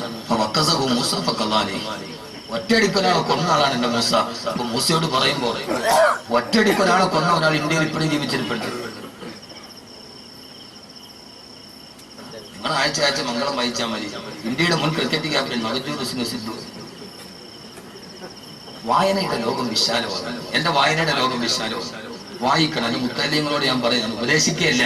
ഇനി നമ്മൾ കാലഘട്ടത്തോട് പ്രബോധനം നടത്തേണ്ടത്. വായിക്കണം, നന്നായി വായിക്കണം. അള്ളാഹു ബോധം തരട്ടെ. ഞാൻ നല്ല മഴയുള്ള സമയത്ത് എന്റെ വീടിന് മുമ്പിൽ ഒരു ചായക്കടയാണ്, നമ്മുടെ സുബേറിന്റെ ചായക്കട. ഡ്രൈവർമാരെ പറഞ്ഞിട്ട് വൈകുന്നേരം നല്ല കട്ടൻ ചായയും പരിപ്പോടയും നല്ല കോമ്പിനേഷൻ. ഡ്രൈവർമാർ വാങ്ങിച്ചുകൊണ്ട് വരും. പക്ഷെ പരിപ്പോട തിന്നുന്നതിനൊക്കെ പൊതിഞ്ഞ പേപ്പർ വായിച്ചിട്ട് ഞാൻ പരിപ്പോട തിന്നുന്നത്. ചിലപ്പോൾ എനിക്ക് വാങ്ങി പറയാൻ എന്തെങ്കിലും ആ പഴയ പേപ്പറിൽ വായിക്കണം. വായിച്ചാലും വളരും, വായിച്ചില്ലെങ്കിലും വളരും. വായിച്ചാൽ വിളയും, വായിച്ചില്ലെങ്കിൽ വളയും. കുഞ്ഞിന്റെ ഭാഷ എങ്ങനെയായാലും വായിച്ചാലും യഥാർത്ഥത്തിൽ സഹോദരങ്ങളെ വായന. മൂസ അടിച്ചു, ഒറ്റയടിക്ക് ഒരാളെ കൊന്ന ആളാണ് മൂസ. അതുകൊണ്ട് സാവധാനത്തിൽ പോയി പറയും. അസ്രായീൽ അലൈഹിസ്സലാത്തു വസ്സലാം തിരിച്ചു വന്നു. അല്ലാഹുവോട് പറഞ്ഞു, മൂസാ നബിയോട് പറഞ്ഞു, മൂസാ, അല്ലാഹ് എന്നെ പറഞ്ഞു വിട്ടതാണ്, നീ സമ്മതിക്കുമെങ്കിൽ നിന്റെ റൂഹ് പിടിക്കാം. മൂസാ നബി പറഞ്ഞു, റൂഹ് പിടിച്ചോ, എനിക്ക് പ്രശ്നമില്ല. പക്ഷേ എനിക്ക് ബൈത്തുൽ മുഖദ്ദസിന്റെ ഭാഗത്തേക്ക് പോകണം. അവിടെ വെച്ച് എന്റെ റൂഹ് പിടിക്കാം. അസ്രായീൽ എനിക്ക് ബൈത്തുൽ മുഖദ്ദസിന്റെ ഭാഗത്തേക്ക് പോകണം. മരിക്കുന്ന ഒറ്റ ആഗ്രഹമുള്ള മൂസാ നബിക്ക് ബൈത്തുൽ മുഖദ്ദസിന്റെ ഭാഗത്തേക്ക് പോകണം. മൂസാ നബി നടന്നു ബൈത്തുൽ മുഖദ്ദസിലേക്ക് പോകുന്ന വഴിക്കാണ് കരീമുല്ലാഹി മൂസാ നബിയുടെ ഖബർ ഞാൻ സിയാറത്ത് ചെയ്തിട്ടുണ്ട്. അല്ലാഹു പോകാൻ തൗഫീഖ് നൽകട്ടെ. അല്ലാഹു പോകാൻ തൗഫീഖ് നൽകട്ടെ. എന്താ മൂസാ നബി ബൈത്തുൽ മുഖദ്ദസിലേക്ക് പോകുന്ന ഭാഗത്ത് തന്നെ എനിക്ക് മരിച്ച് ഖബറടക്കണമെന്ന് പറയാൻ കാരണം അറിയില്ല. എന്റെ ഒരു പ്രശ്നം ഞാൻ ഒരു വിഷയം പറയാൻ നേരിട്ട് പരത്തി വിശാലമായിട്ട് പറയാം. പറയാതെ പോയാൽ മനസ്സിനൊരു തെളിവെടുക്കും. എന്താണെന്നറിയില്ല. മൂസാ നബിക്കറിയാം അതിനെയാണ് വരാനിരിക്കുന്നത്. സുബ്ഹാനല്ലദീ അസ്റാ ബിഅബ്ദിഹി ലൈലൻ മിനൽ മസ്ജിദിൽ ഹറാമി ഇലൽ മസ്ജിദിൽ അഖ്സാ. അവസാനം വരുന്ന നബി മുഹമ്മദ് മുസ്തഫ സല്ലല്ലാഹു അലൈഹി വസല്ലമ ഇതുവഴിയാണ് മിഅ്റാജിന് പോകുന്നതെന്ന് അറിവ് മൂസാ നബിക്ക് അല്ലാഹു നൽകിയിട്ടുണ്ട്. പോകുന്ന വഴിയിൽ മുഹമ്മദ് നബി സല്ലല്ലാഹു അലൈഹി വസല്ലമയുടെ ഒരു ദുആ കിട്ടാനാണ് മൂസാ നബി അവിടെ പോയി വഫാത്തായത്. അല്ലാഹുവിന്റെ റസൂൽ പറഞ്ഞല്ലോ, പോയ വഴിക്ക് ഞാൻ അവിടെ ഇറങ്ങി. റഅയ്തു മൂസാ മുസല്ലിയൻ ഫീ ഖബരിഹി. ആ സമയത്ത് മൂസാ നബി ഖബറിന്റെ ഉള്ളിൽ കൈകെട്ടി നിസ്കരിക്കുകയാ.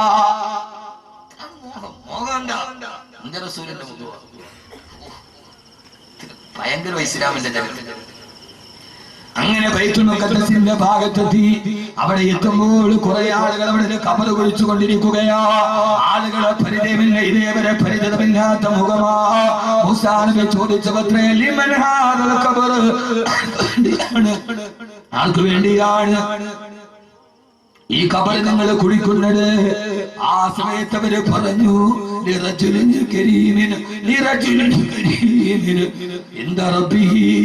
അല്ലാഹുവിന്റെ അടുക്കൽ മാന്യനായ പുരുഷന് വേണ്ടിയാ. അല്ലാഹുവിന്റെ അടുക്കൽ മാന്യനായ പുരുഷന് വേണ്ടിയാണ് ഞങ്ങൾ ഇത് കുഴിക്കുന്നതെന്ന് പറഞ്ഞു. ആരാ കുഴിക്കുന്നത്? മനുഷ്യരല്ല, അല്ലാഹുവിന്റെ മലക്കുകളാണ് ഖബർ കുഴിക്കുന്നത്. ആ മലക്കുകൾ പറഞ്ഞു, അല്ലാഹുവിന്റെ അടുക്കൽ മാന്യനായ ഒരു ചെറുപ്പക്കാരനുണ്ട്. ആ ചെറുപ്പക്കാരന് വേണ്ടിയാണ് ഖബർ കുഴിക്കുന്നത്. മൂസാ നബി ആ ഖബറിന്റെ ഉള്ളിലേക്ക് ഇറങ്ങി.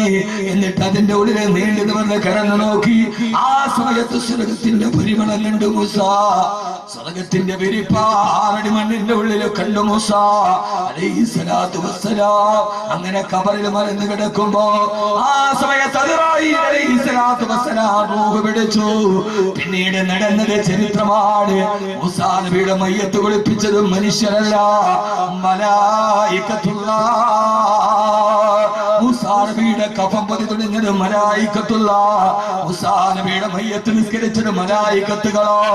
പണ്ട് ചെറുപ്പക്കാരാ, അഭിനവനാക ലോകത്തിന്റെ പേക്കൂട്ടുകളോട് രാജിയാവാതെ കാലഘട്ടത്തിന്റെ കാലച്ചുകളിൽ കണ്ടെറിഞ്ഞ് കാലഘട്ടത്തിന്റെ കനലുകളെ പോലെ കാലിടുമ്പിനേക്കാൾ കരുതലുള്ള കാലത്തിന്റെ കാവലാളുകളാകാൻ ഫിറൗനെതിരെ പൊരുതിയ മൂസാ നബിയാണ്. പിന്നെ മയ്യത്ത് നിസ്കരിച്ചത് മലക്കുകളാ. പറ്റുമോ നമുക്ക്? കഫം പൊതിഞ്ഞതോ മലക്ക്, കുളിപ്പിച്ചത് മലക്ക്. അല്ലാഹു ബോധം തരട്ടെ, അല്ലാഹു ബോധം തരട്ടെ, അല്ലാഹു ബോധം തരട്ടെ. ഹബീബായ നബി മുഹമ്മദ് മുസ്തഫ രണ്ടാമത്തെ ശത്രു മനുഷ്യ പിശാച് പോരാടിയാൽ ഏറ്റവും നല്ല മരണം കിട്ടും. ഇനി എത്ര വേണം പറയാം? ഉദാഹരണം അവസാനത്തെ പറയാം. അവസാനത്തെ ഹബീബായ നബി മുഹമ്മദ് മുസ്തഫ. മറുഭാഗത്ത് മനുഷ്യ പിശാചാര, മറുഭാഗത്ത് മനുഷ്യ പിശാചാര അബൂജഹൽ. അബൂജഹൽ ബദറിന്റെ പൊട്ടക്കണത്തിൽ പുഴു നാറിയിട്ട് ചത്തുപോയി അബൂജഹൽ. അല്ലേ? അങ്ങനെയല്ലേ? ആയത്തുണ്ടല്ലോ, അബൂജഹലിനോട് അള്ളാഹ് പറഞ്ഞല്ലോ, നിന്നെ കൈകാര്യം ആയത്താണ്. നോക്കാതെയുള്ള വാദം. ഇന്നലെ വാദം കഴിഞ്ഞ് വീട്ടിൽ എത്താൻ രാവിലെ 7 മണിക്ക്. കൈതോടെ എഴുന്നേറ്റ് അർദ്ധഹാരിലാണല്ലോ. ഉറക്കച്ചടവിൽ എവിടെ എത്തി? അരി ബിസ്കറ്റിൽ ഉറങ്ങിപ്പോയി. നോക്കാൻ പറ്റില്ല. എന്താ كلا لئن لم ينته لنسفعا بالناصية ناصية كاذبة خاطئة فليدع ناديه الدنيا سندع الزبانيا ഏ അബൂജഹലേ ലം യന്തഹി നിന്റെ തമ്മാടിത്തരം നിർത്തിയില്ലെങ്കിൽ നിന്റെ ഈ തമ്മാടിത്തരം നിർത്തിയില്ലെങ്കിൽ നിന്റെ മൂക്കിന്റെ ഈ കുടുമയിൽ പിടിച്ചിട്ട് നിന്നെ ഞാൻ വലിച്ചെറിയും അബൂജഹലേ നിന്റെ ഈ മുടിക്കെട്ടിൽ പിടിച്ചിട്ട് ഞാൻ വലിച്ചെറിയൂടാ വലിച്ചെറിഞ്ഞില്ലേ ബദറിന്റെ പൊട്ടക്കിണറ്റി അബീബായ മുത്ത് ഈ തലമുടിയിൽ പിടിച്ചിട്ട് അബൂജഹലിനെ പൊട്ടക്കിണറ്റിലേക്ക് എറിഞ്ഞപ്പോ ഈ ആയത്തോ പറഞ്ഞില്ല അബൂജഹലെ നിർത്താൻ നിർത്തിക്കൂടെ സഹോദരങ്ങളെ ഈ ആഭാസങ്ങൾ ഈ ഹറാം ഈ പലിശ ഈ മദ്യം ഈ അള്ളാഹ് കിട്ടപ്പെടാത്ത ജീവിതം എല്ലാം എന്തായി ഒന്നുകിൽ നിർത്തിയില്ലെങ്കിൽ എന്റെ കുടുമയിൽ പിടിച്ചിട്ട് ഞാൻ വലിച്ചു അള്ളാഹു നമ്മളെ കാക്കട്ടെ അള്ളാഹു നമ്മളെ കാക്കട്ടെ അള്ളാഹു നമ്മളെ കാക്കട്ടെ അതുകൊണ്ട് മനുഷ്യ പിശാചുകൾക്കെതിരെ പോരാടുക ഏറ്റവും നല്ല മരണം അള്ളാഹു നമുക്ക് നൽകി അനുഗ്രഹിക്കുമാറാകട്ടെ കൂടുതൽ ഞാൻ നീട്ടുന്നില്ല ഇനി മൂന്നാമത്തെ ശത്രുവിനെ കൂടി പറഞ്ഞ് നമുക്ക് തിരിയാം മൂന്നാമത്തെ ശത്രു ആരാ ഒന്ന് മനുഷ്യന്റെ പിശാച് മറ്റ് ജിന്നുകളുടെ പിശാച് ആരാ ഇബ്ലീസ് ഇബ്ലീസ് ജിന്നുകളുടെ പെട്ടെന്ന് നമുക്ക് തിരിയാം അവരെ പോലല്ലോ ഇടയ്ക്ക് തീർന്നിട്ടല്ലേ പോളൂ എന്നാ ആയുധം പറഞ്ഞു ഇവർക്കതിനെ പോരാടാൻ ആയുധം വേണ്ട അല്ല ശത്രു നമ്മളെ കൊല്ലാൻ വേണ്ടി അള്ളാഹ് 30 ദിവസമാണ് ഞാൻ സുല്ലിട്ടു എന്ന് പറഞ്ഞ കാര്യം അള്ളാഹ് 30 ദിവസമാണ് ഞാൻ സുല്ലിട്ടു പറ്റൂല ആയുധം വേണ്ട പോരാടെ എന്താ ആയുധം അള്ളാഹ് തന്നെ പറയുന്നു അതെന്റെ ജീവിതത്തിൽ മൂന്നാമത്തെ പിശാച് അല്ലേ പിശാച് ആദം നബിയെയും ഹവ്വാ ബീവിയെയും സ്വർഗത്തിൽ നിന്ന് പുറത്താക്കി ആദം നബി എവിടെ ഇറങ്ങി ആദം നബി ഞാൻ നിലമേല് വെച്ച് പറഞ്ഞപ്പോ ആദം നബി പിന്നെ ആദം നബി പിന്നെ മംഗളിയാനി കയറി ചന്ദ്രടി പോയി ആദം നബി ഭൂമിയിൽ ഇറങ്ങി ആർക്കറിയാൻ ആദം നബി ഭൂമിയിൽ ഇറങ്ങി ഹവ്വാ ബീവി ജിദ്ദയല്ല ജദ്ദയാണ് ആര് മലയാളികൾ കസറിട്ടത് ജിദ്ദയല്ല ജദ്ദ വെല്ലുമ്മ അപ്പൊ അറബികൾ വെല്ലുമ്മയുടെ ആളുകളും ഇന്ത്യക്കാര് വല്യാപ്പാട് ആളുകളും ഇവരുടെ കൂടെ ഒരു മഹാനെ കൂടെ അവിടെ പുറത്തിറക്കിയില്ലോ ആരാ സമയത്ത് പറയാം ഇബ്ലീസ നീ ഇവരെ കൂടെ പുറത്തോട്ട് പോകും ഇബ്ലീസ് എവിടെ ഇറങ്ങി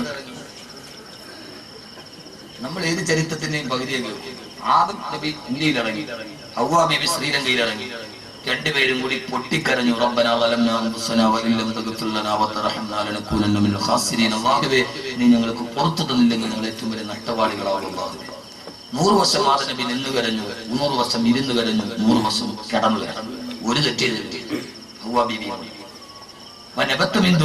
ആദം നബിയുടെ കണ്ണുനീര് വീണ സ്ഥലത്ത് നിന്ന് 3 സസ്യങ്ങൾ പൊട്ടിമുളച്ചു ഒന്ന് അൽ ഊദ് 2 വസന്തരു ചന്ദനം 3 വസഞ്ചബീൽ ഇഞ്ചി ഏറ്റവും നല്ല ഊദ് ഇന്ത്യയിലാണ് ആസാമിലാണ് 2 വസന്തരു ചന്ദനം ഏറ്റവും നല്ല ചന്ദനം മറയൂർ ചന്ദനമാണ് ഇഞ്ചി ഏറ്റവും നല്ല ഇഞ്ചി ഇന്ത്യയിൽ ഇഞ്ചിയാണ് അപ്പൊ ആദം നബി കരഞ്ഞത് ഭൂമിയിലോട്ട് ഇറങ്ങി ആദം നബി കരഞ്ഞത് ഇന്ത്യയിലാണ് അപ്പോൾ ലോകത്തിലെ ആദ്യത്തെ മുസ്ലിം കാലിച്ചവട്ടിയ മണ്ണ് ഇന്ത്യയാണ് വാപ്പസി എന്നത് തറവാട്ടിലേക്ക് മടങ്ങാനാണെങ്കിൽ മടങ്ങേണ്ടത് ഇസ്ലാമിലേക്ക് അല്ലേ തറവാട്ടിലേക്കുള്ള മടക്കമാണെങ്കിൽ തറവാടിന്റെ ആളുടെ ആദ്യത്തെ മുസ്ലിമിന്റെ നാട് ഇന്ത്യ ആദ്യത്തെ പ്രവാചകന്റെ നാട് ഇന്ത്യ അവസാനത്തെ പ്രവാചകന്റെ ഭാര്യയുടെ പേര് ഇന്ത്യ ഹിന്ദ് ഭാര്യയുടെ പേര് ഹിന്ദ് ഇന്ത്യ എന്താ കുട്ടികളെ പഠിക്കാൻ അല്ലാഹു ബോധം തരട്ടെ ഇതിന്റെ കൂടെയാണ് പിശാചിനെ ഇറക്കി ഞാൻ വെറുതെ ഈ സമകാലിക വിഷയം പറഞ്ഞെന്ന് മാത്രം പിശാച് എവിടെ ഇറങ്ങി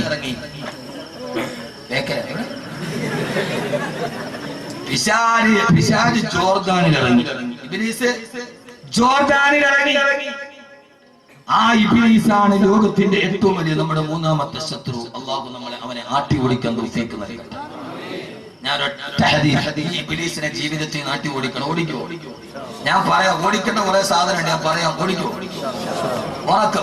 അങ്ങനെ ഉറപ്പുള്ളവരൊക്കെ ഒന്ന് കൈ നോക്കട്ടെ കൈയുള്ളവരൊക്കെ പോക്കും അല്ലാഹു സ്വീകരിക്കട്ടെ ഇതൊരു ഹദീസാണ് അല്ലാഹു തൗഫീഖ് നൽകട്ടെ ഇബ്ലീസിനെ ആട്ടി ഓടിക്കണം സമയം പരിമിതം ആരാ ഇബ്ലീസ് നമ്മൾ പറയാം ഔദു ബില്ലാഹി മിനശ് ശൈത്താനിർ റജീം എന്ന് പറഞ്ഞ ഒരുത്തന്റെ തലയെ കൈവച്ചിട്ട് നമ്മൾ ഓതുന്നവർ 1-ാം നമ്പർ ശൈത്താൻ പിന്നെ ഇബ്ലീസ് ഔദു ബില്ലാഹി മിനശ് ശൈത്താനിർ റജീം ഓതിയാൽ ഓതുന്നവനാണ് ഒന്നാം നമ്പർ ഇബ്ലീസ്. ഇബ്ലീസ്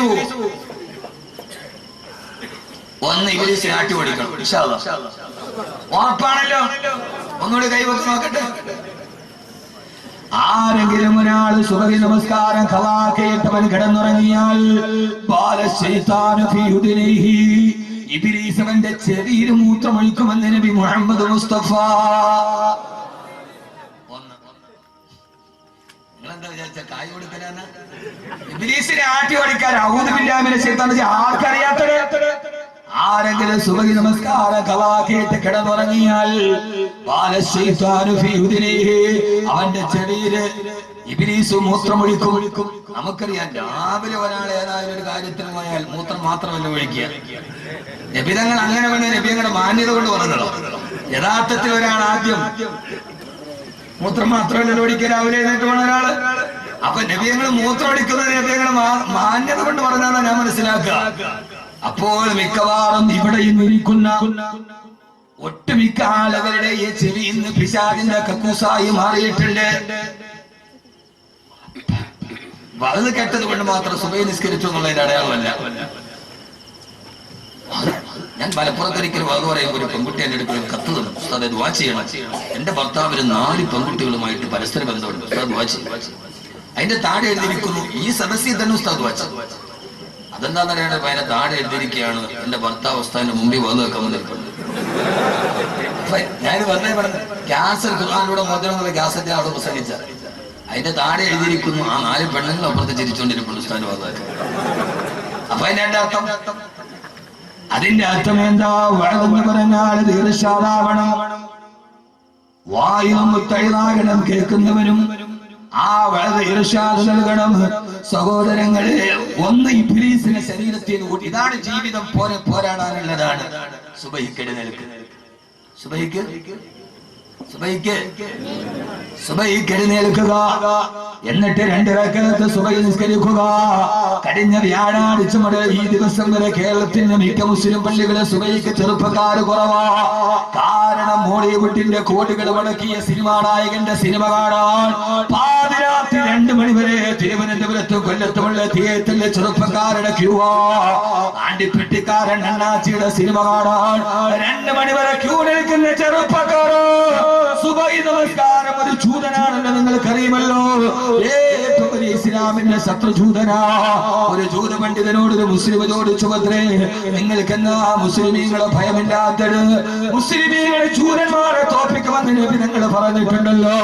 അയാൾ പറഞ്ഞ മറുപടി എന്തെന്നറിയോ? മുസ്ലിമീങ്ങളുടെ വെള്ളിയാഴ്ച നമസ്കാരത്തിന് കൂടുന്ന ആൾ അവരുടെ സുബഹി നമസ്കാരത്തിന് കൂടാത്തിടത്തോളം കാലം മുസ്ലിമീങ്ങളെ നിങ്ങൾക്ക് പേടിയില്ലെന്ന് പറഞ്ഞ ജൂത പണ്ഡിതൻ.